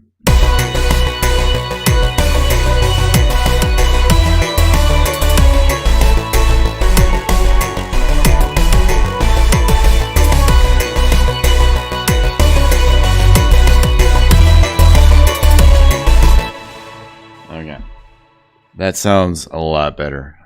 There was something off about that, and we just solved the problem. So one of the things that I found out, and this may be found in the settings, but apparently the VSDs are being tuned a half a step, well, one step upwards, which is, it creates a lot of dissonance for sure. I'm definitely going to keep track of that when we add more instruments in.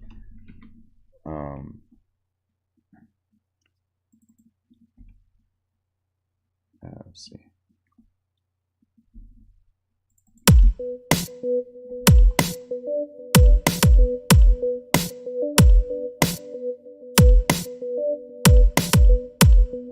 All right, I'm gonna demonstrate how to make an arpeggio instrument here real quick.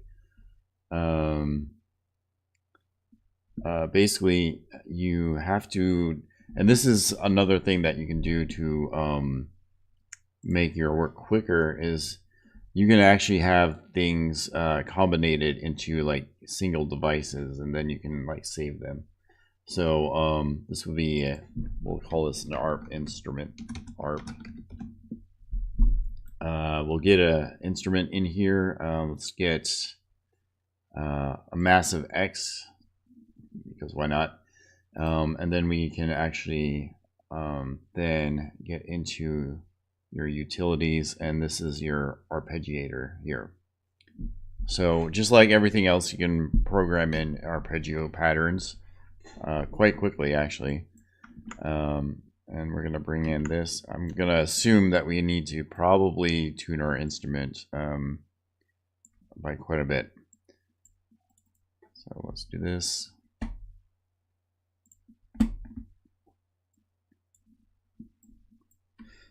All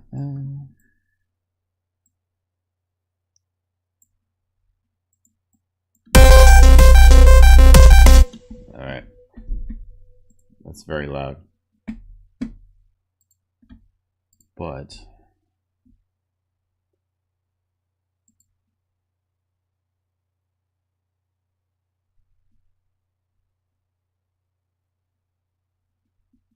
if we tune it down by 1, we should actually have a good basis for doing things. I'm gonna bring this down too, because that was loud.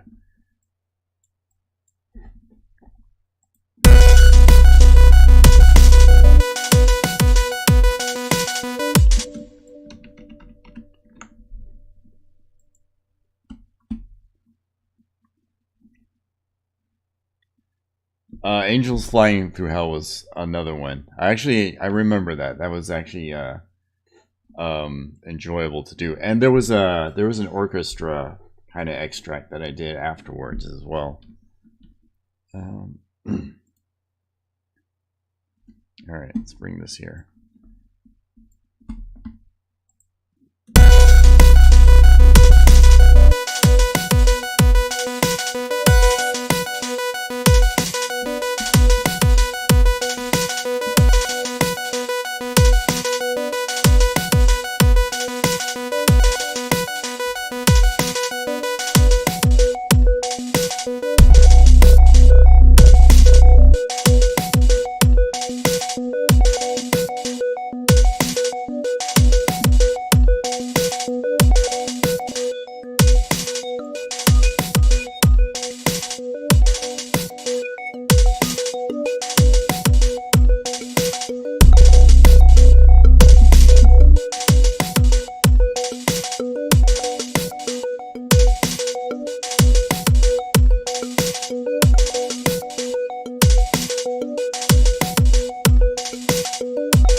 let's do this.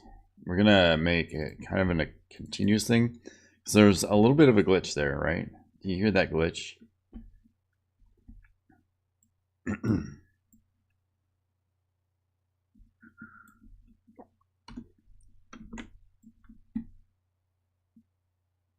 It is glitch hop, so maybe we'll see.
It's a little bit of a very I would say that's kind of a abrupt kind of like start here. So let's try to glue this together.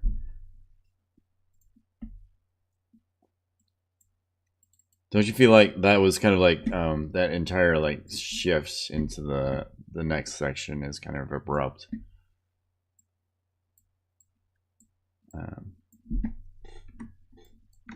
So you can fix that though.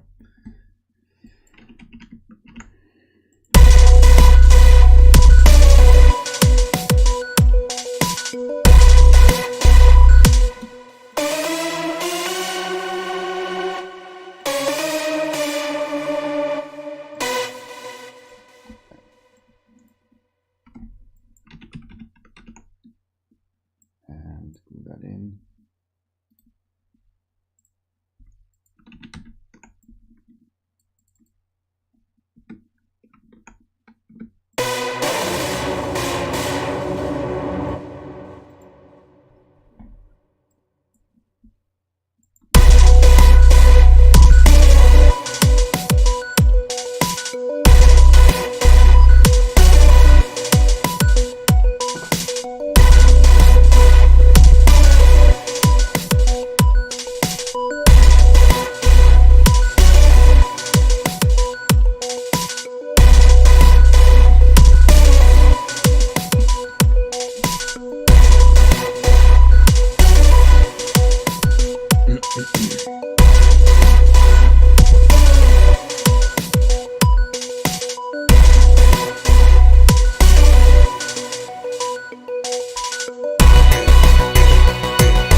of the things that I just did, I pressed Alt and I clicked this with the mouse button. This is my volume fader for the drum set. Because what I want to try to do is I want to try to maybe increase the intensity by just a little bit. Not too much, but enough where like you can kind of still hear it.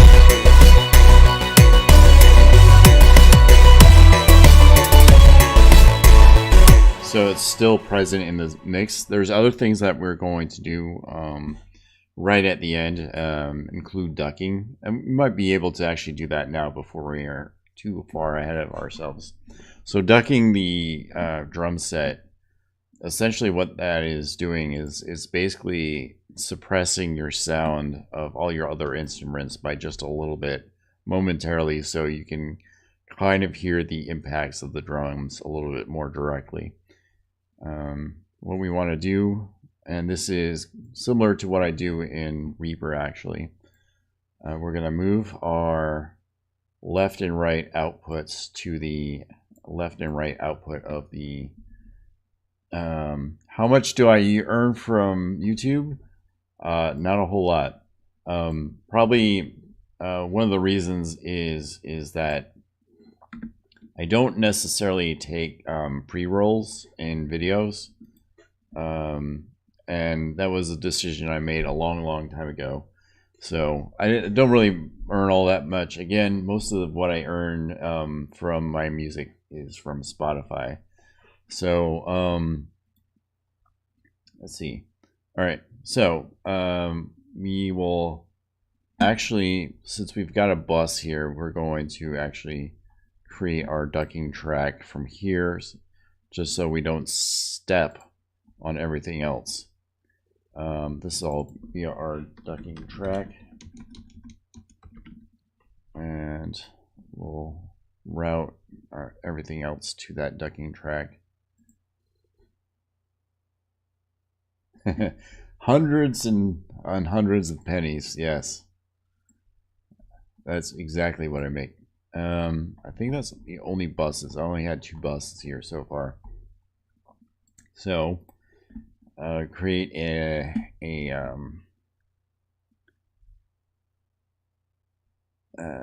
compressor. Spotify is not my only source of income. I have a job as an engineer, but in terms of like what I earn for music, my music is on iTunes, Spotify, Amazon Music.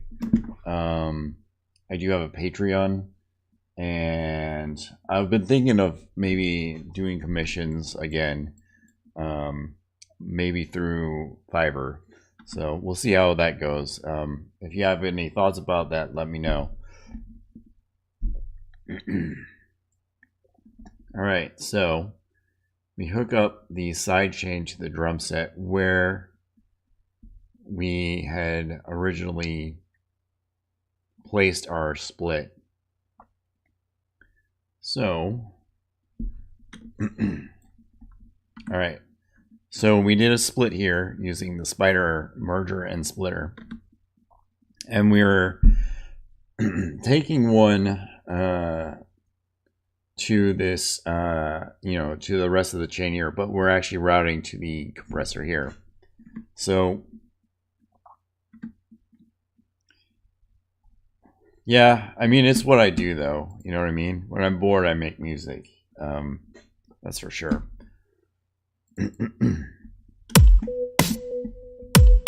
So you can see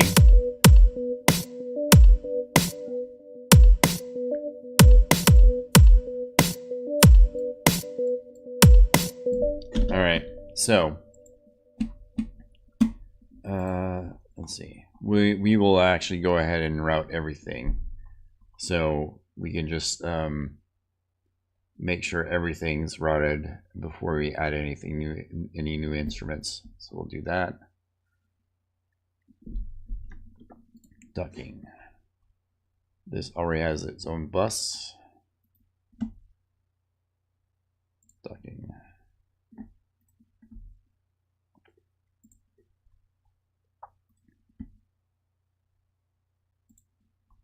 And we should be able to hear the set clearer now.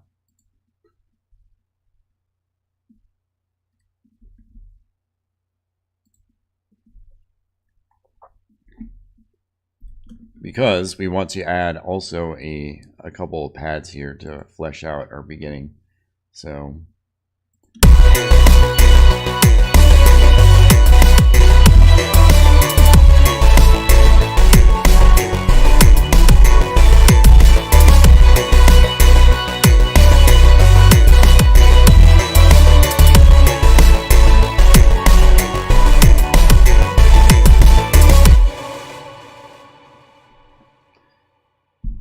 good.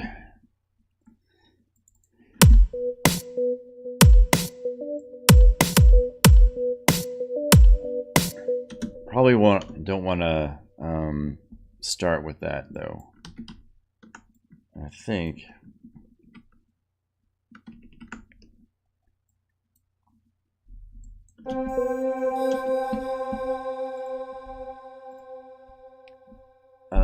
and again, let's see.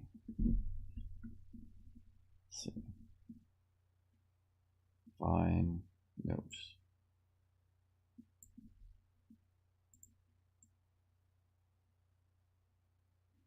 One.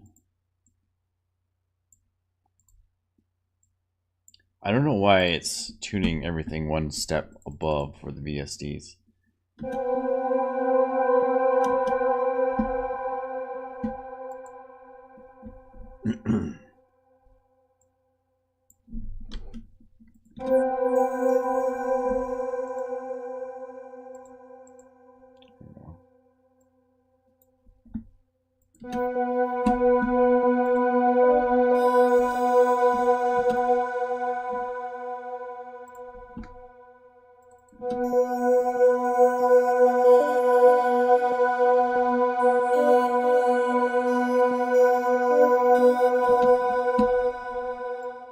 Bring that down by just a bit.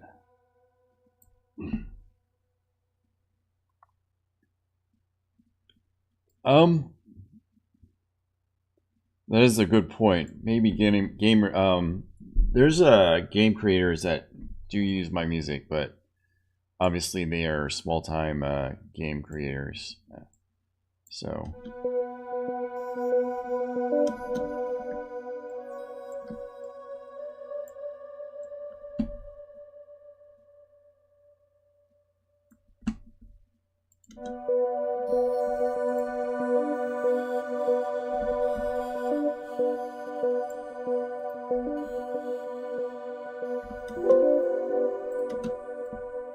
I like that better.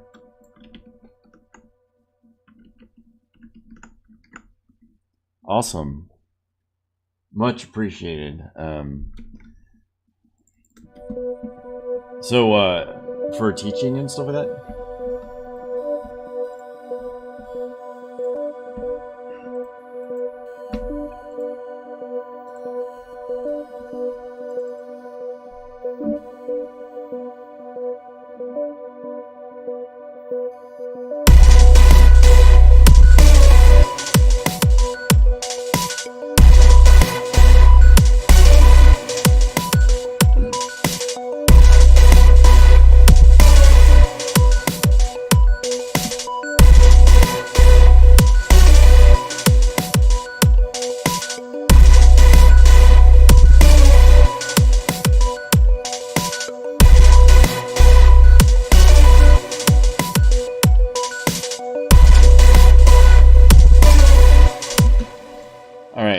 So we can play around with the chords to make it a little bit more interesting, right?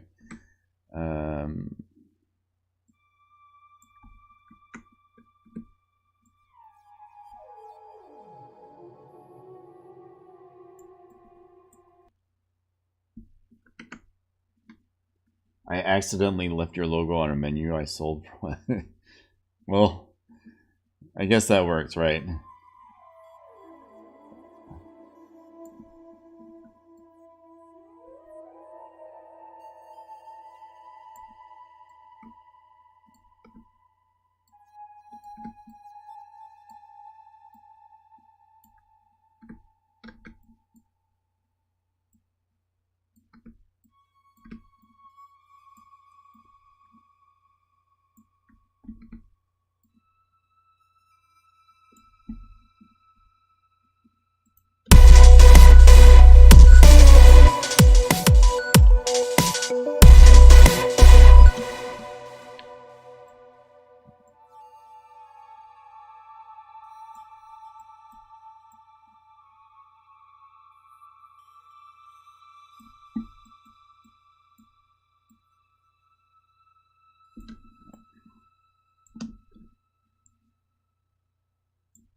think what we need is to lessen the attack by just a little bit, so we have everything, and then maybe the release by a little bit as well.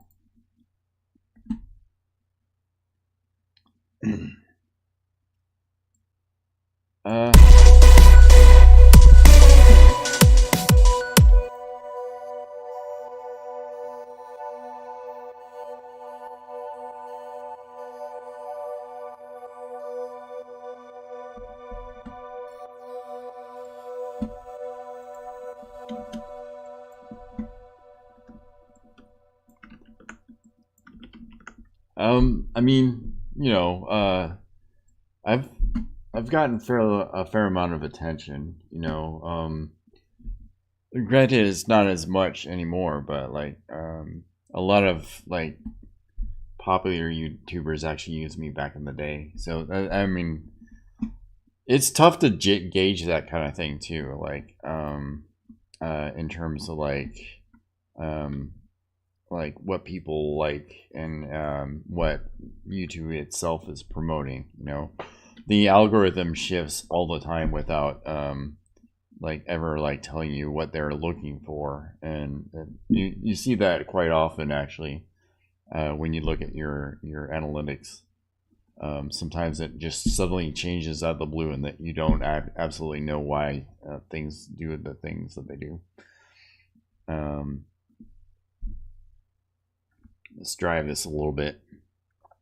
I feel like it needs a little bit of drive here.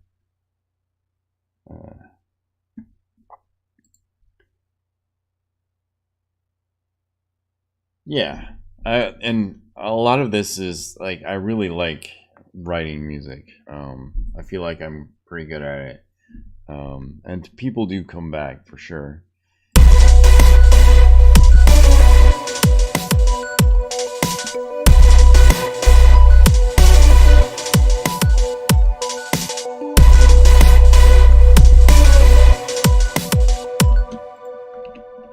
I think we can add in the organ as well. Probably not quite as much. We're going to automate that volume and bring that down a little bit. So, and maybe at the end we can actually bring up that volume. So what I'm doing right now is I basically automated this out, and I wrote an automated section here, and I drew 3 points to it. So we can maybe kind of bring that out. So it creates more of a glue to the other section here.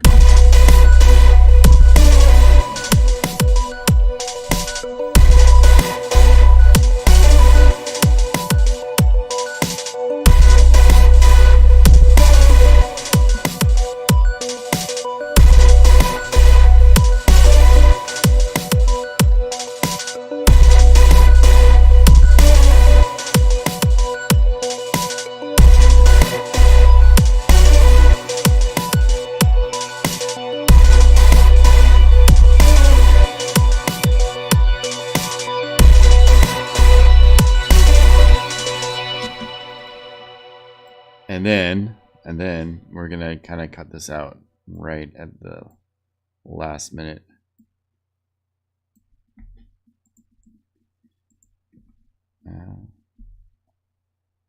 And we can do that here too. We can select our resolution to half a bar, and I think that'll work.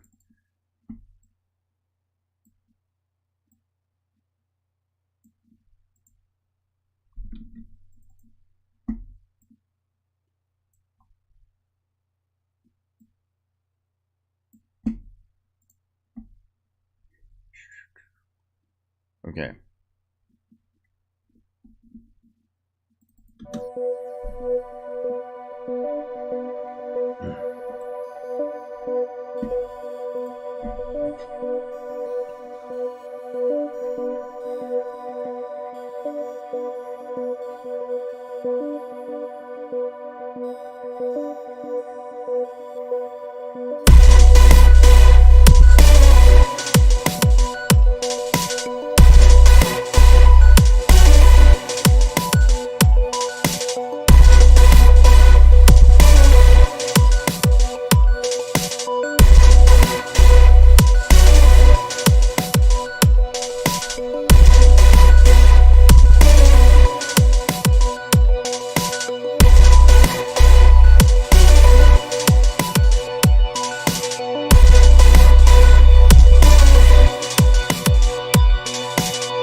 Okay, one of the things that I'm hearing is that this organ can absolutely be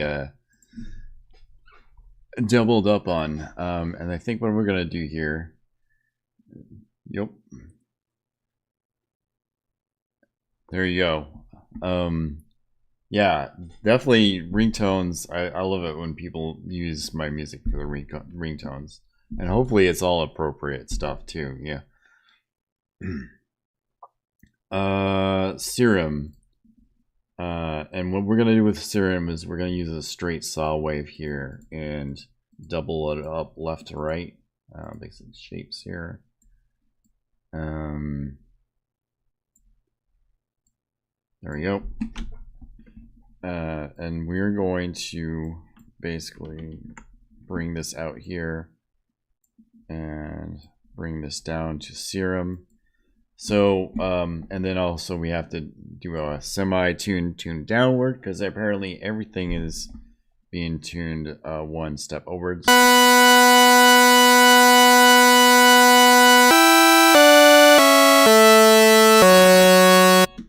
What we want to do actually is bring this a little bit down. We want to bring this down by an octave, so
alright. So that's by itself. We can actually bring it back into the mix now. It looks like we kind of like threw that a little bit, so.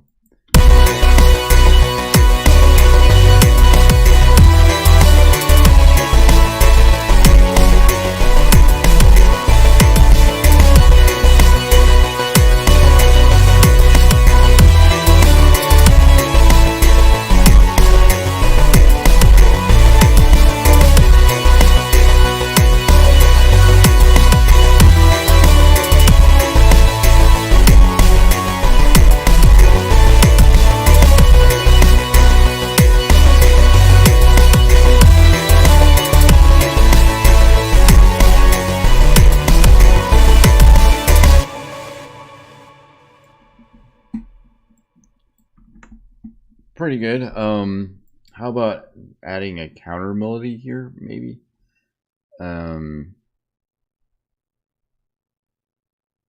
Where was that? Okay, we had a Europa thing going on here, so we might be able to utilize one of these guys to create that counter melody, because there's like these.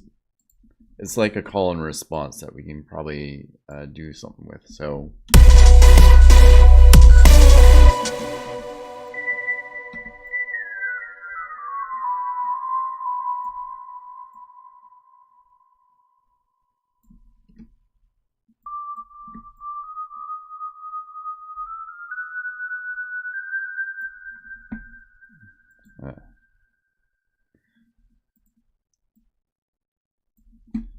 And 64 is way too much, so let's go with 16 real quick.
we're gonna double up this again, actually.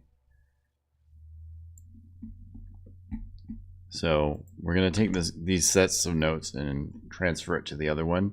We may actually include an additional instrument here as well.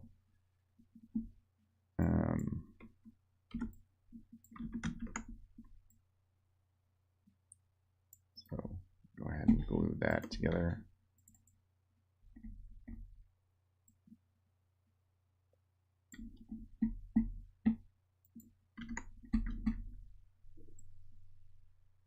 Nope, that's not what I wanted to do. All right.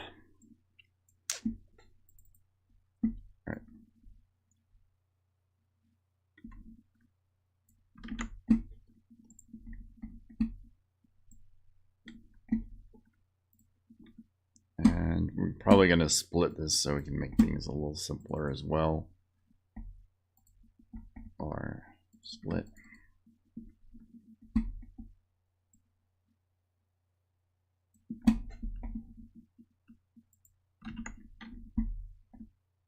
Bring this down an octave.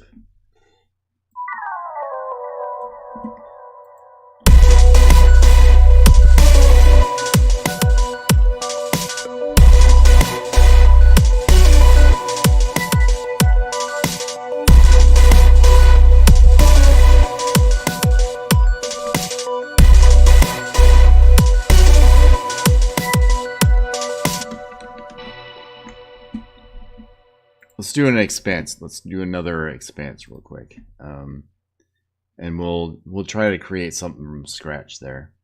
So, blam soft expanse. I'm gonna bring this out to the expanse. Get rid of the bottom notes here.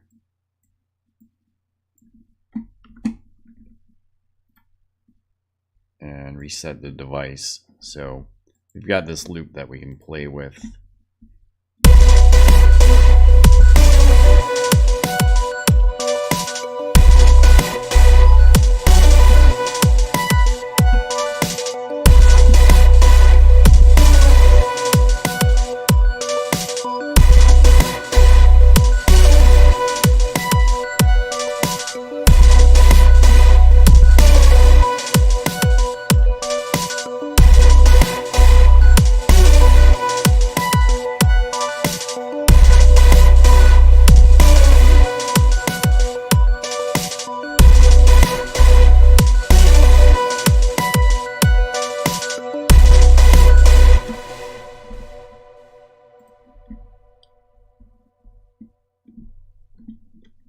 So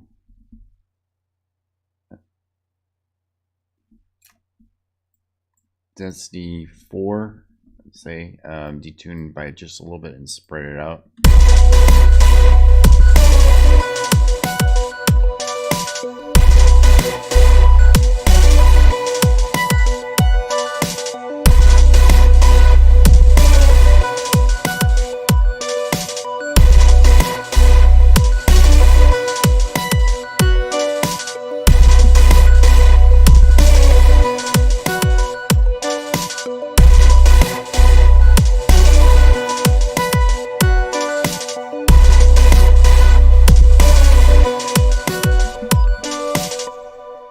Keep wanting to go for more complex waveforms, but like when you get down to it, some of like these simpler ones like the saw waves are extremely interesting to me.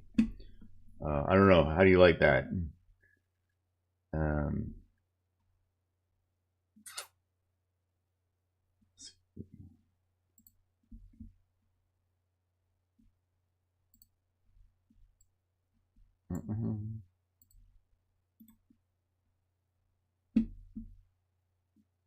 Let's go for gluification here.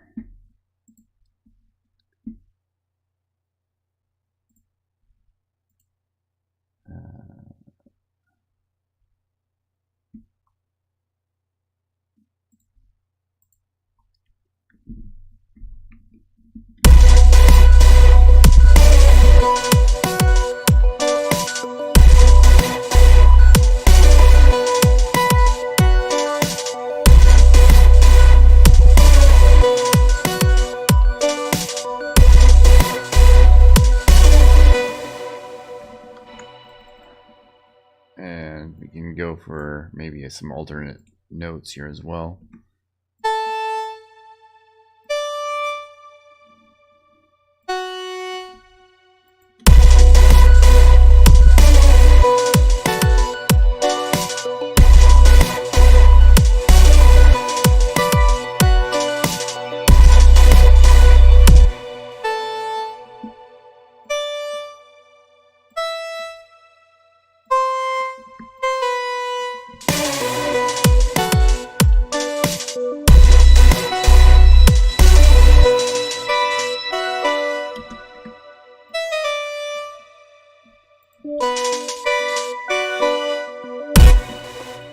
Okay.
Church organ.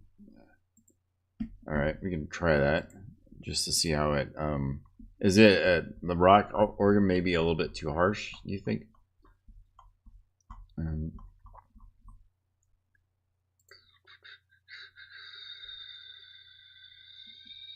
We could do blues house. How about that?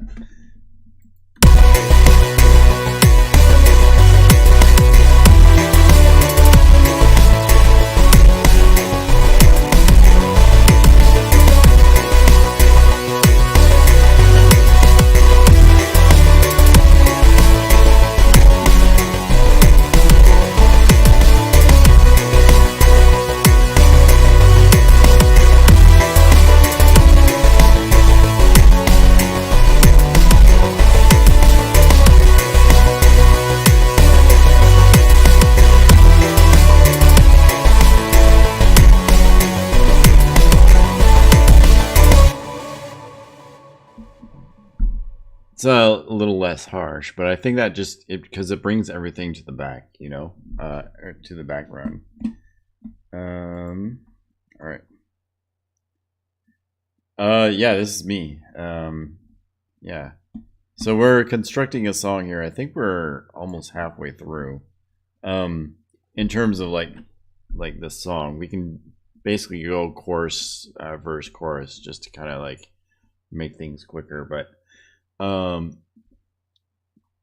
We can also kind of like add maybe like a section here where there's yeah, it's kind of an experiment, but you know, I can absolutely post if it sounds good. A lot of the stuff, it's been a while since I've used Expanse for one thing, and I'm wondering if I should again do my old trick of like doubling up on things and creating a different waveform here. So if we do that, we'll duplicate this, right, bring this to the right. I want to solo this out actually, and just do a 4 measure loop here. we can kind of see what happens here.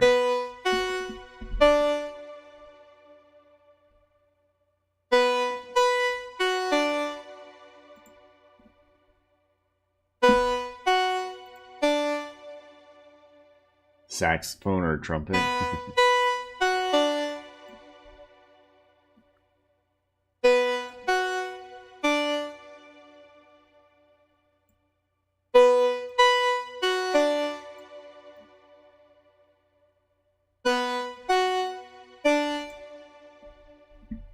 Alright, let's see if we can find some better waveforms here.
It's been a while since I've worked with a synthesizer.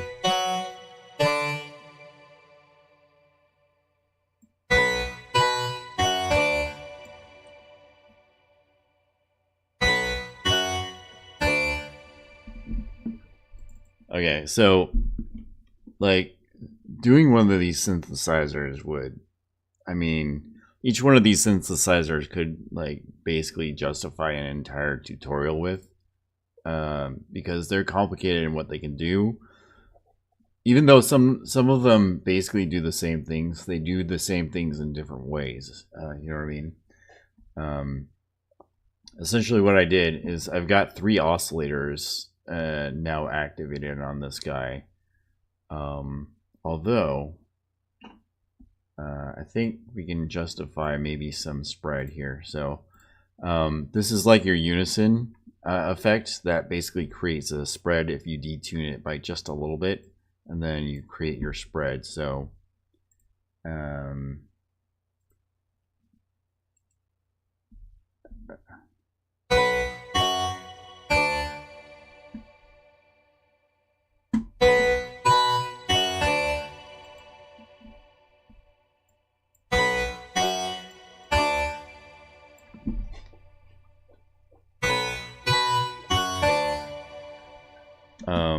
and then there's effects sections, although usually I let external things handle the effects because these are kind of touchy and not necessarily useful either. So bringing that back into the mix, this is on the right side, by the way.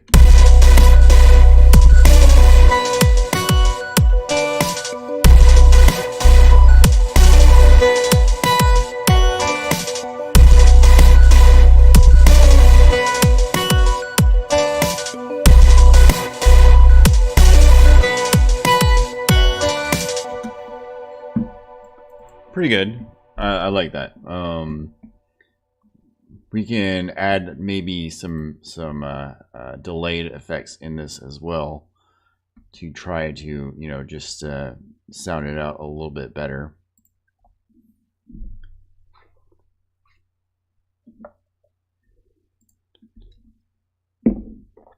Bring maybe a ping pong delay in here. Let's see, classic ping pong.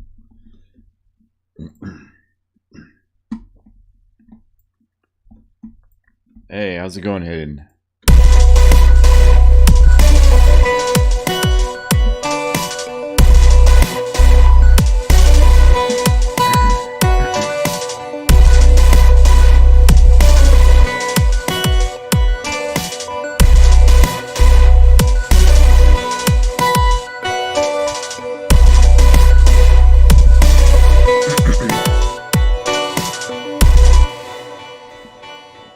This is where we can kind of keep it simplified. I'm gonna get rid of the chords.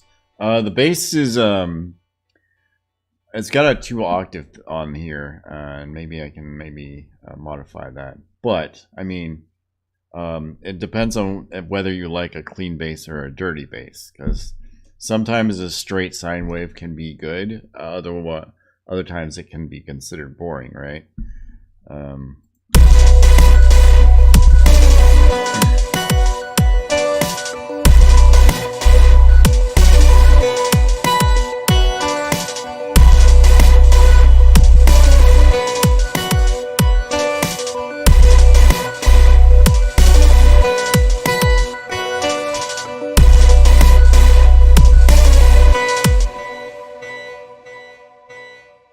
Maybe we can justify doing something different with that.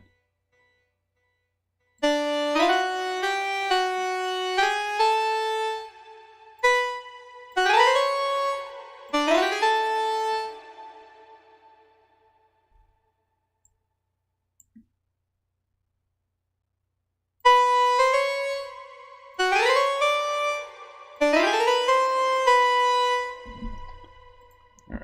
Okay.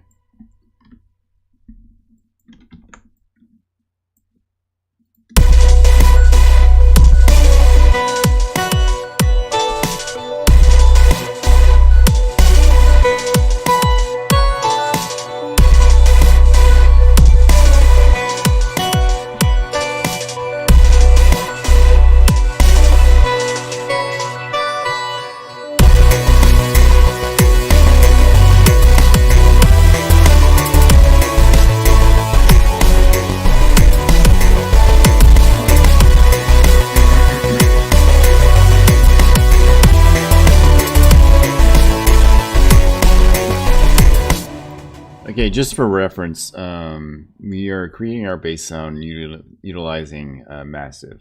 This is a basic effects patch for Massive. We could try this just to see if it's better.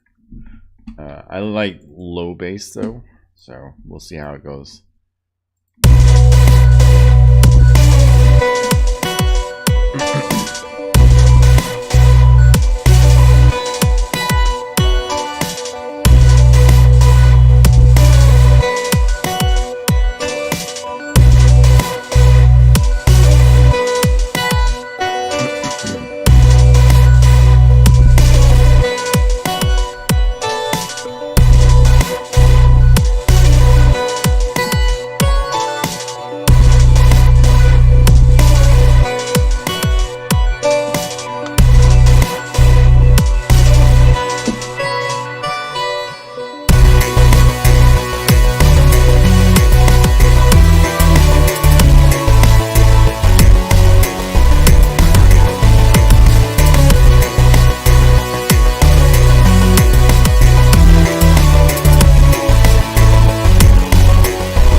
And I am noticing something. Our expanse bus here doesn't have quite enough presence to it.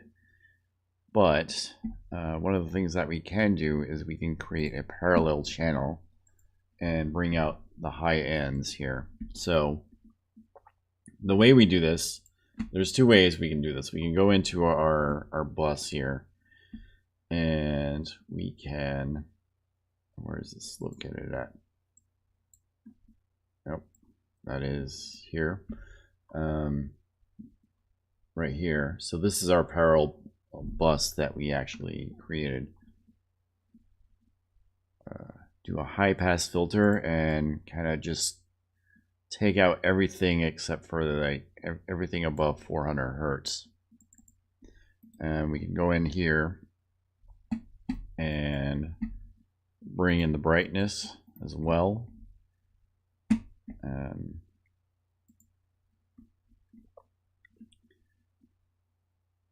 Restream? I have no idea what that is, Beefalo. Is that like is that DoorDash or something like that? Get in a roam as well.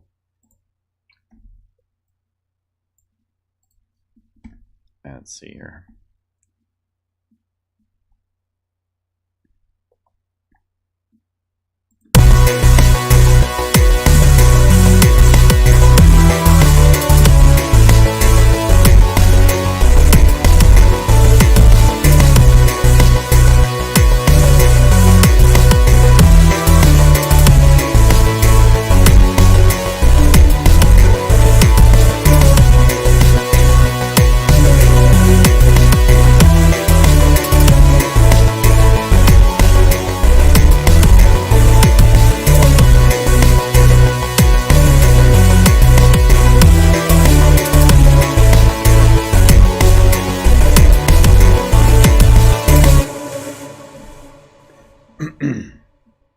Okay, all right. I'll look into that.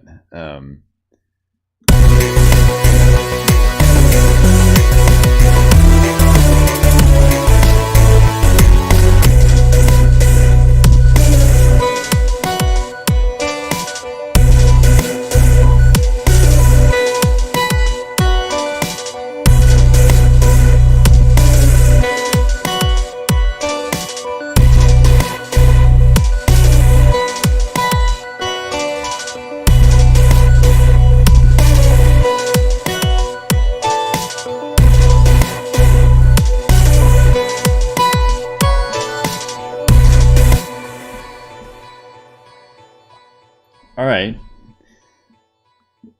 Well, yeah. I mean, I'll look into that definitely. Buying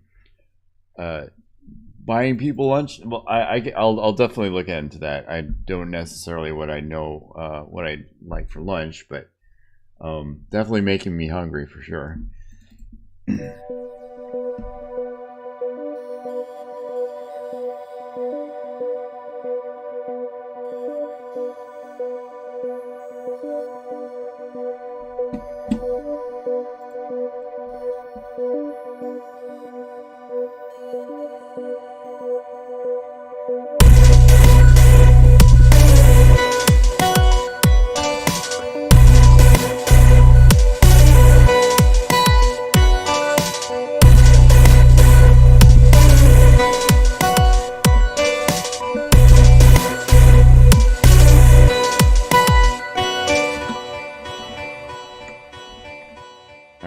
I did recognize something that I need to change real quick, and that is need to transfer those notes because this originally started out as this right here.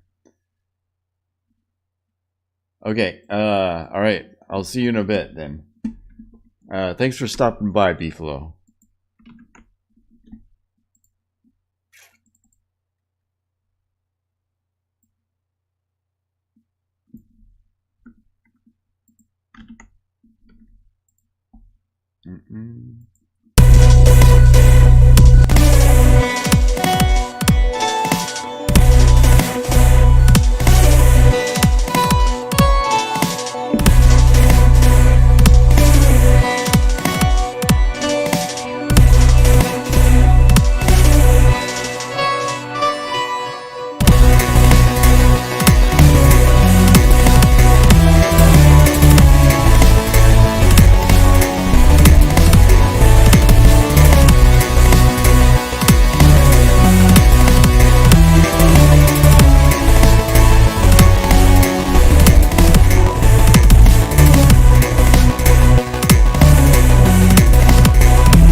I just did there is I'm letting the LFO kind of mess around with the level here.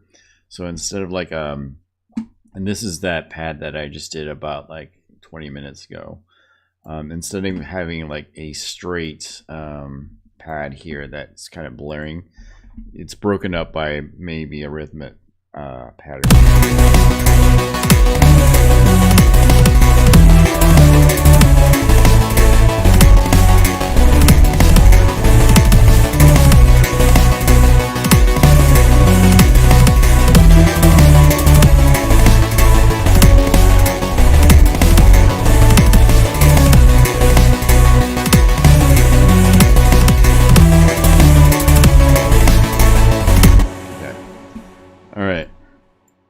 Do some other things as well.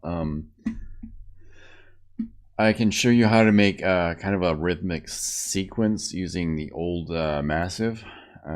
Definitely am a fan of that. So we can create something like this.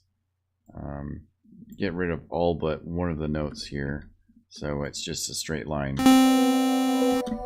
And of course, because this is VST, bring the pitch down by 1, so we're not. Okay, reset that. What we want to do is we want to turn one of these into a performer. And then I like using flat curves, especially when using flat sequences here. So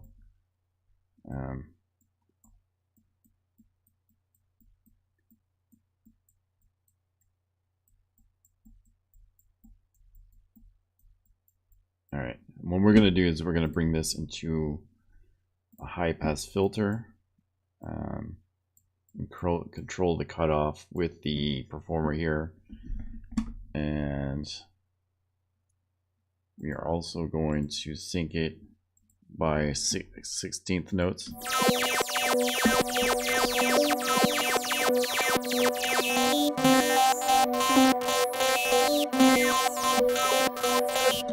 Okay, and then we can do things like bring it down by an octave.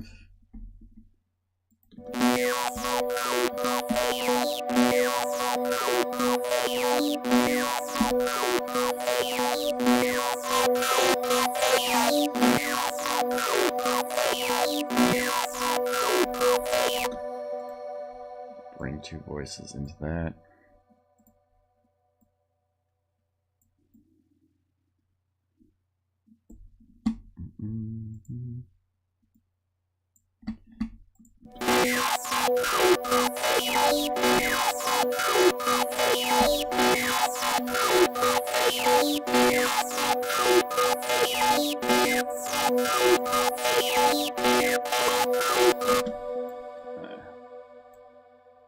Alright, then we also affect the curve by just a little bit.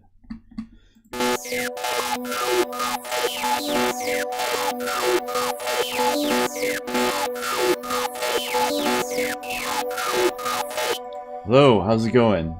Thanks for stopping by. Hope you're enjoying this so far.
Okay, it doesn't have to be a lot to introduce a song, just enough to kind of like hear something.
Double up on this again, and I'm gonna kind of create a little bit of a difference here in which I'm not quite affecting the volume in as much.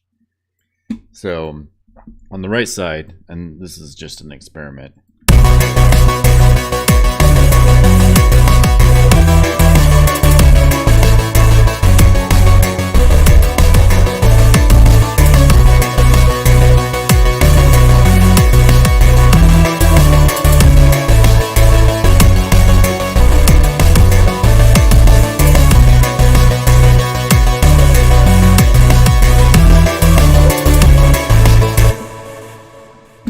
I think I want to put this into a bus so I can kind of control that all at once.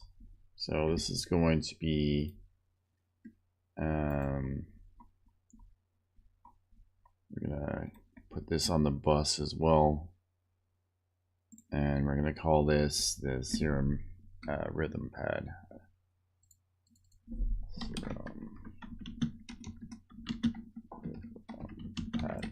And just to make sure, we are going to route to the ducking as well, so that's consistent there. And I think what I'm going to do, I don't know if we need any more effects there. We might, just to equalize it out.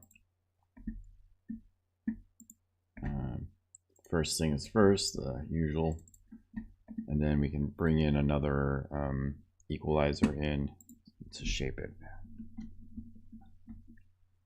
So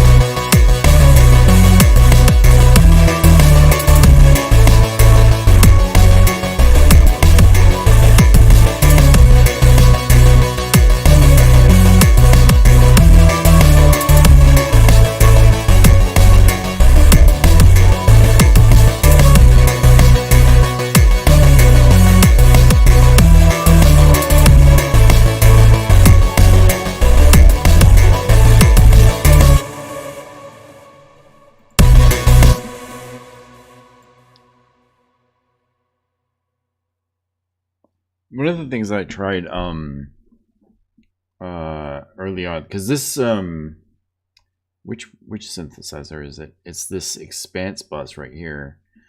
It has a very short. It has a very short. It's not. It doesn't have a lot of sustain, right? So basically, what it does is like it's a very punchy sound that kind of rolls off after a few milliseconds. And one of the things that I was able to do is I was able to utilize maybe a little bit of ducking here to kind of make sure that you can have the presence that you want here, but then also make sure that you have the presence here. And I will show you, is that where we want it to be though? Where is the expanse? There it is. No, it's not. Where is it at? That's the serum. What we want is the expanse bus, which is this guy right here. There we go. One of the first things that we actually did, but one of the things that we can do is go up here and create ourselves kind of what this will be is this will be kind of like our ducking section, in that we create a splitter. Not there, but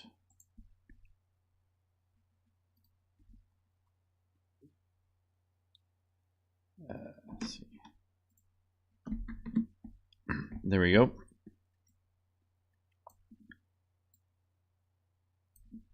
And we'll bring that in. And so what we're going to do is we can actually create a compressor into this area here where the expanse bus or the serum rhythm bus is. We're going to create a compressor.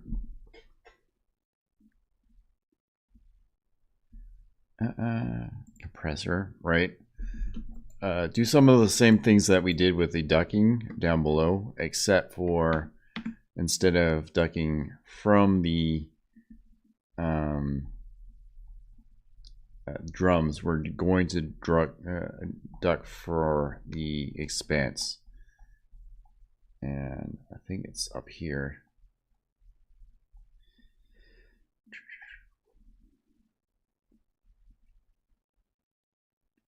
Yeah. Or just the bus, actually. I don't know what I'm doing here. So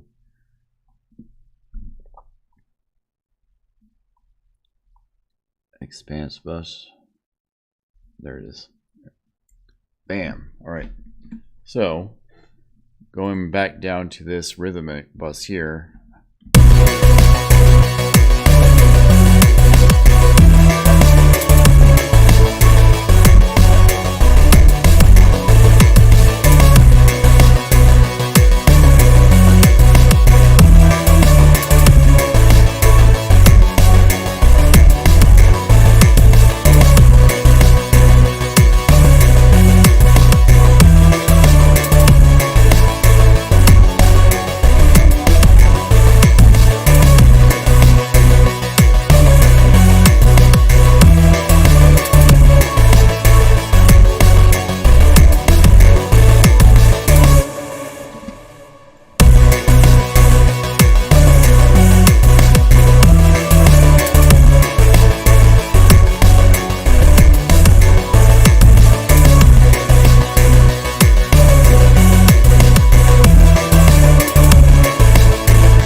So that makes the expanse bus a little bit more present there, while still allowing for the presence of the serum bus to exist while the expanse is not playing.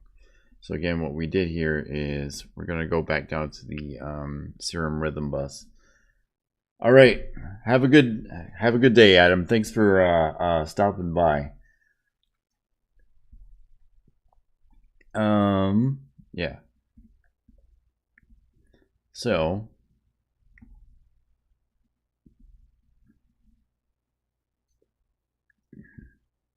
Yeah, so the compressor here is basically reacting off the expanse bus.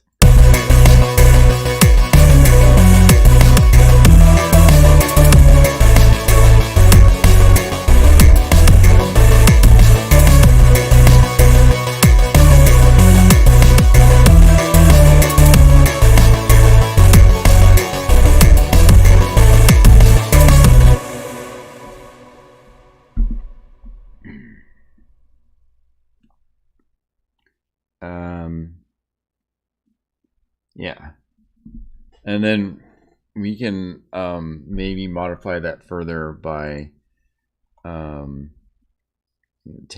creating a top end expanse here. So we can kind of duplicate, let's duplicate the bottom here.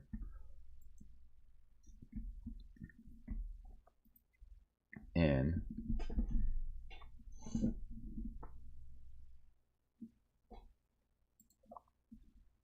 okay, so duplicate that. That's going to go back into the expanse bus. And then, but what we're going to do is we're going to center this out. We're going to probably reset the device because we want to create something different.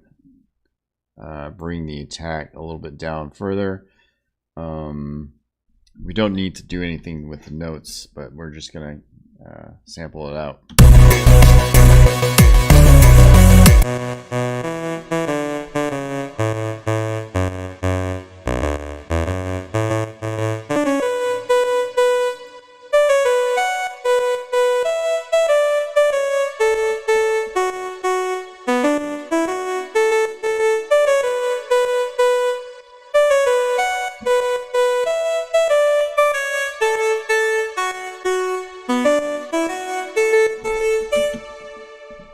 Play around with that.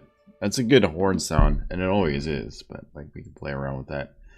I'm gonna go into the envelopes and select mod envelope 1, which is this guy right here. Basically what we're going to do here is we're going to drag the destination to the position here so we can play around with that wave with the mod 1 envelope. And just go wild with it, I guess.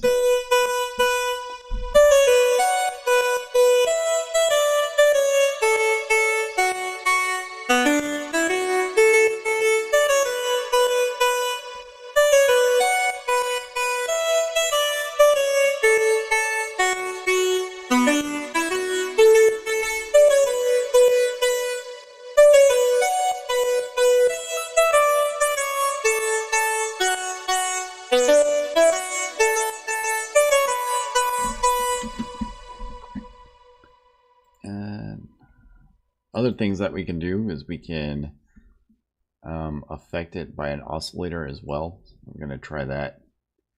And what this will, it'll create like a grainy sound when we modify that. So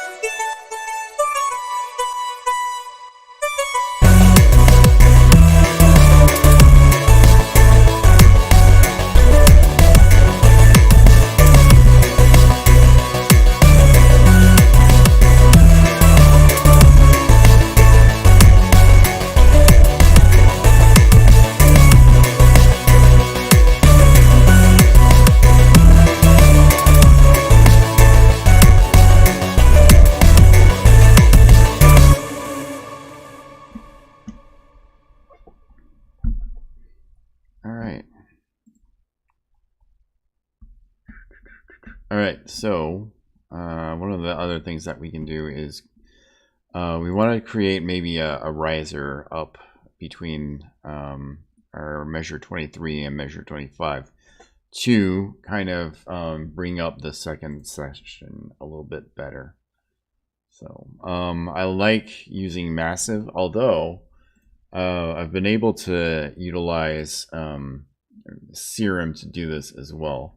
And the way you do that is actually kind of cool. You go up here and bring your bends to -24 on your low side and above 24 for your high side. You can choose any one of these shapes.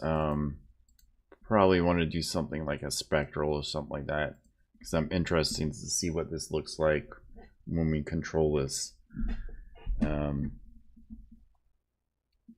And also you can utilize our LFO to basically control the position of this particular waveform. So what I want to do first is I want to write the notes in. We want 8 measures. We can do 8 measures and see how that goes. All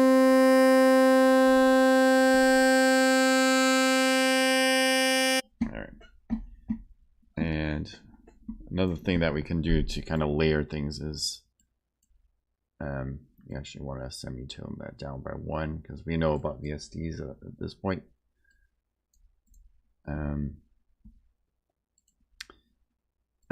Again, maybe semitone up by 4, which will represent the 5th actually from this point of view.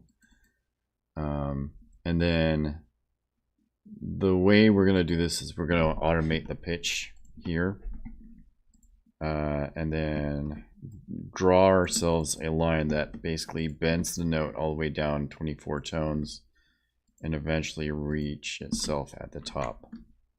And I think we want to do that in such a way that we don't want to be playing this last measure, because it'll kind of be filled by that last melody here. So to solo it out and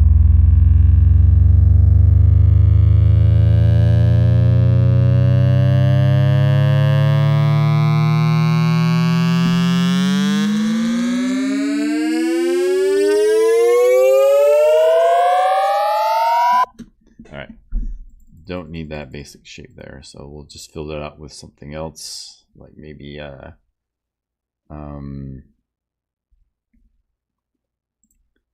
FFT maybe. We can do that.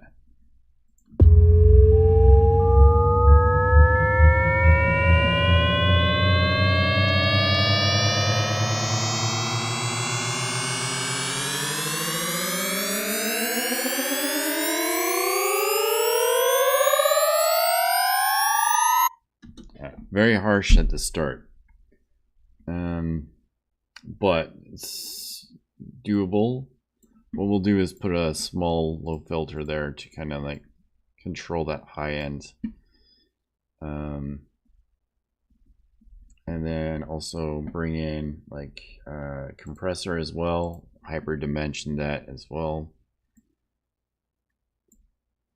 and bring a little bit of distortion. Maybe that'll help to, let's not do distortion, let's do chorus, and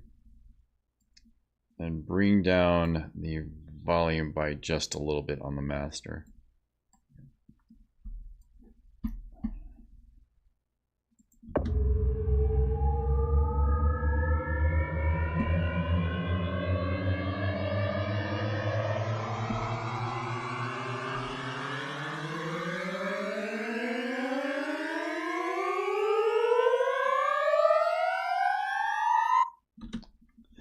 And all right, so the other thing I think we can do is, I mean, we can bring in a filter there, but we can also bring in the voice controls, or the volume controls as well. To control the low end, we can actually bring in a high filter as well. High, just to control that low end.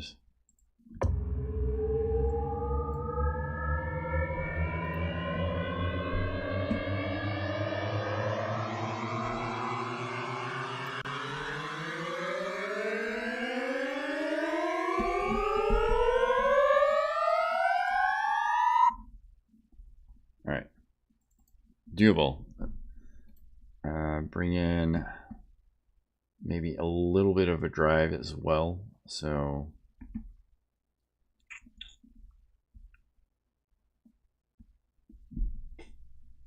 driver, but we also want to tame everything as well, because we don't want to like hurt anybody's ears and stuff like that. So we're gonna equalize this kind of to scoop out the mids, and maybe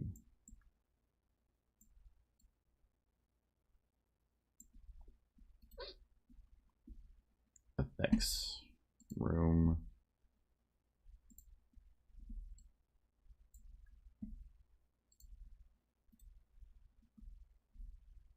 And maybe just an echo as well.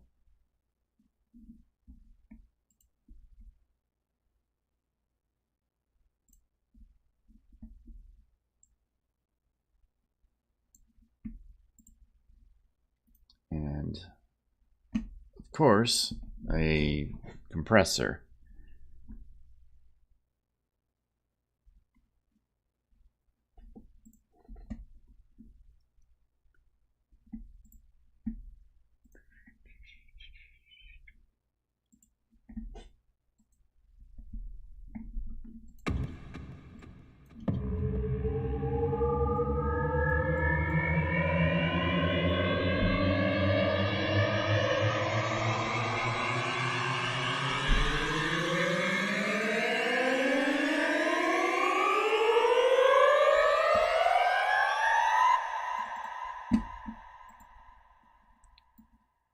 And to make things complete, we can add a little bit of noise in there as well. And it's going to be not an AC hum, but like ARP white, just to create that white noise. And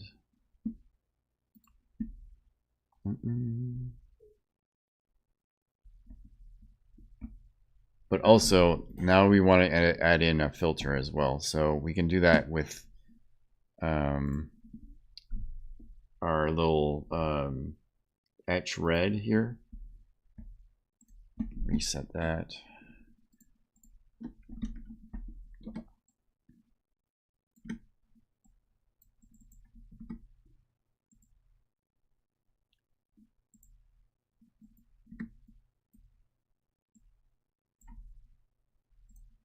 And bring up the resonance.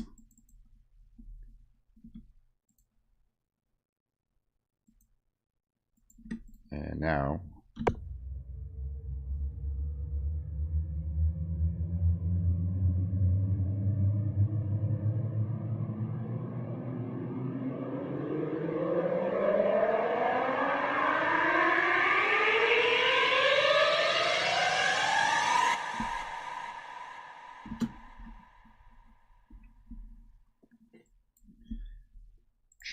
additionally, we can double up on things, and I'm going to do that. And the reason we want to try to do that, do this, is to kind of like layer the notes here. So duplicate that, and then bring this to the right side.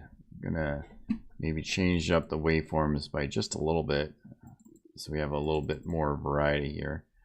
And then we can also make this a 7th note here, and then a 3rd note here. So you'll get different notes on each side.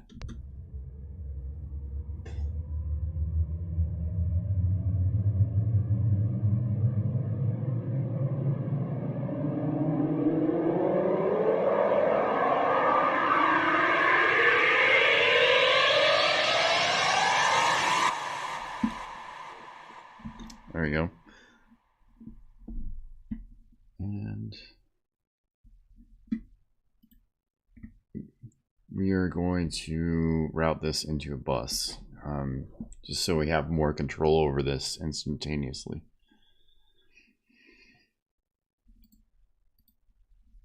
Route to new output bus.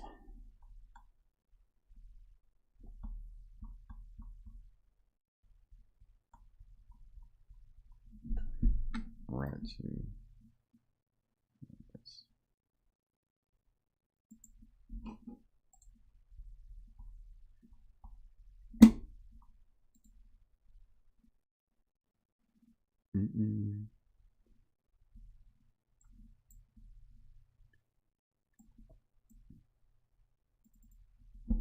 All right, so a riser bus. All right.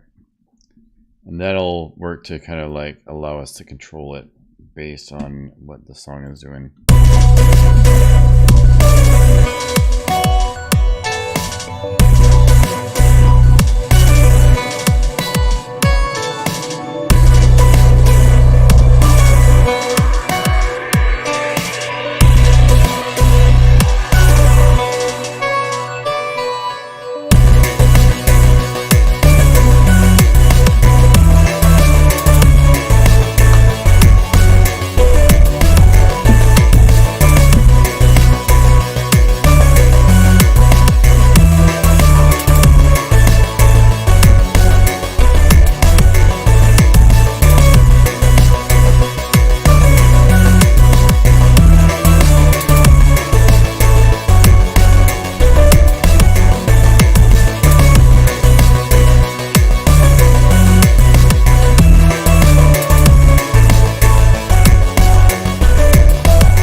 And I think in order to round this out fairly quickly, we can actually just repeat this section here and not have ourselves something of an outro as the intro, or intro as the outro.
It's a little bit of a rough transition there,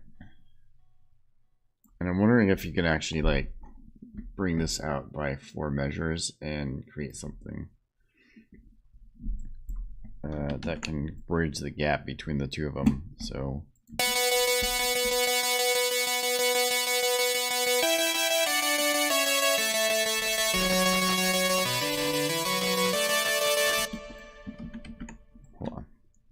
hold on.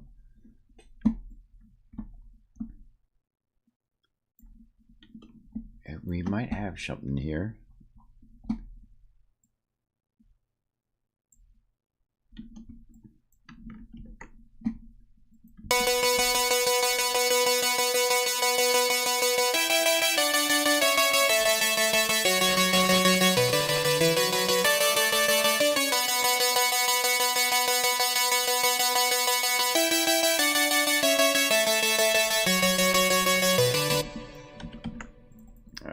We can work with that.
I think we can use something here.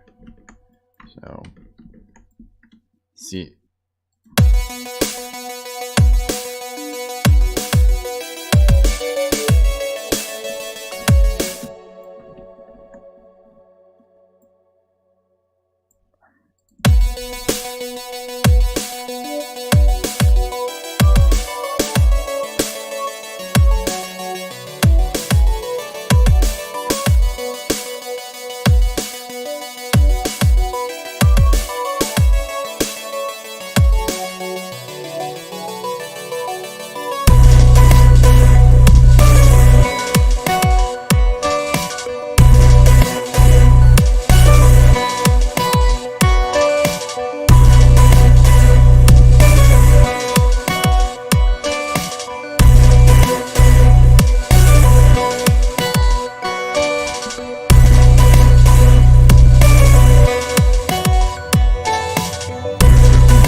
Okay. I think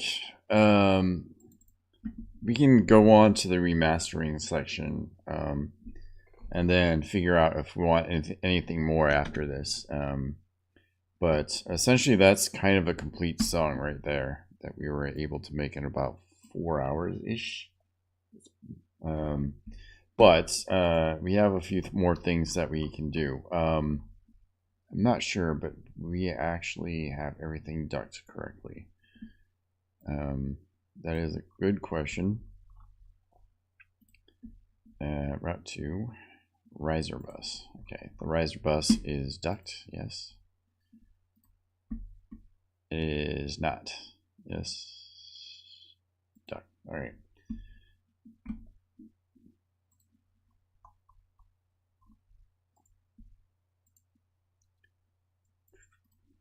And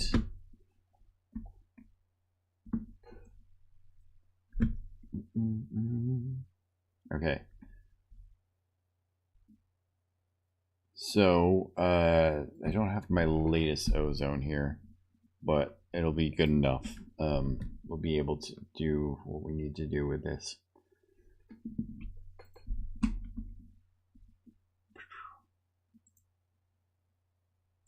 Yeah, thank you, man. We're going to end up basically route it out by mastering it, just to make it sure that it complies with everything. If everything is too loud, it ends up like clipping off and distorting during the down mix and everything. So what I'm going to do is just get maybe a gentle polish off that. We're going to do a general presence here. Modern stereo. And then we're going to end up probably quieting down the input, so everything's not squashed too tightly. Modern width. Center. Bring that up. General presence again, I think. So do a gentle tape, subtle tape tube there, and I think we can do a post equalizer to kind of root out some of the harmonics.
I do have the option of 5.1 surround sound. Those would be like better suited towards I believe like, you know, movie theaters and stuff like that, where you've got different speakers handling kind of like the front and back, so you're like in an immersive environment. It'd be interesting to try that. Most music right now is specifically in the stereo format, because obviously when taking into consideration everybody, the most convenient forms of music are basically stereo, right? You've got your left and right, and not necessarily front and back. That would be an interesting thing, because I do have the tools to be able to do that.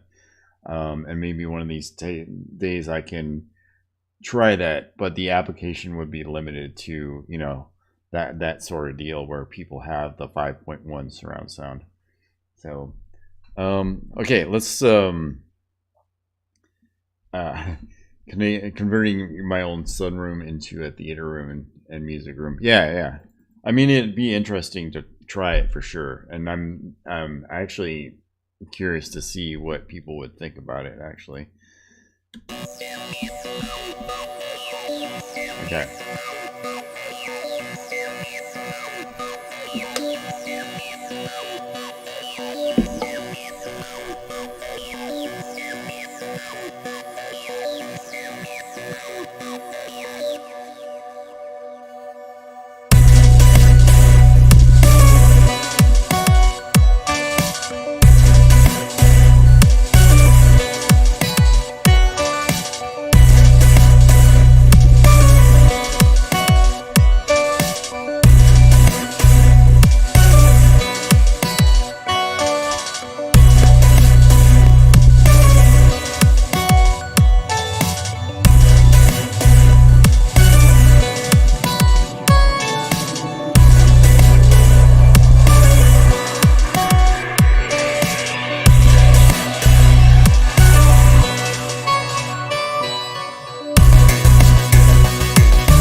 That's a lot of power, man.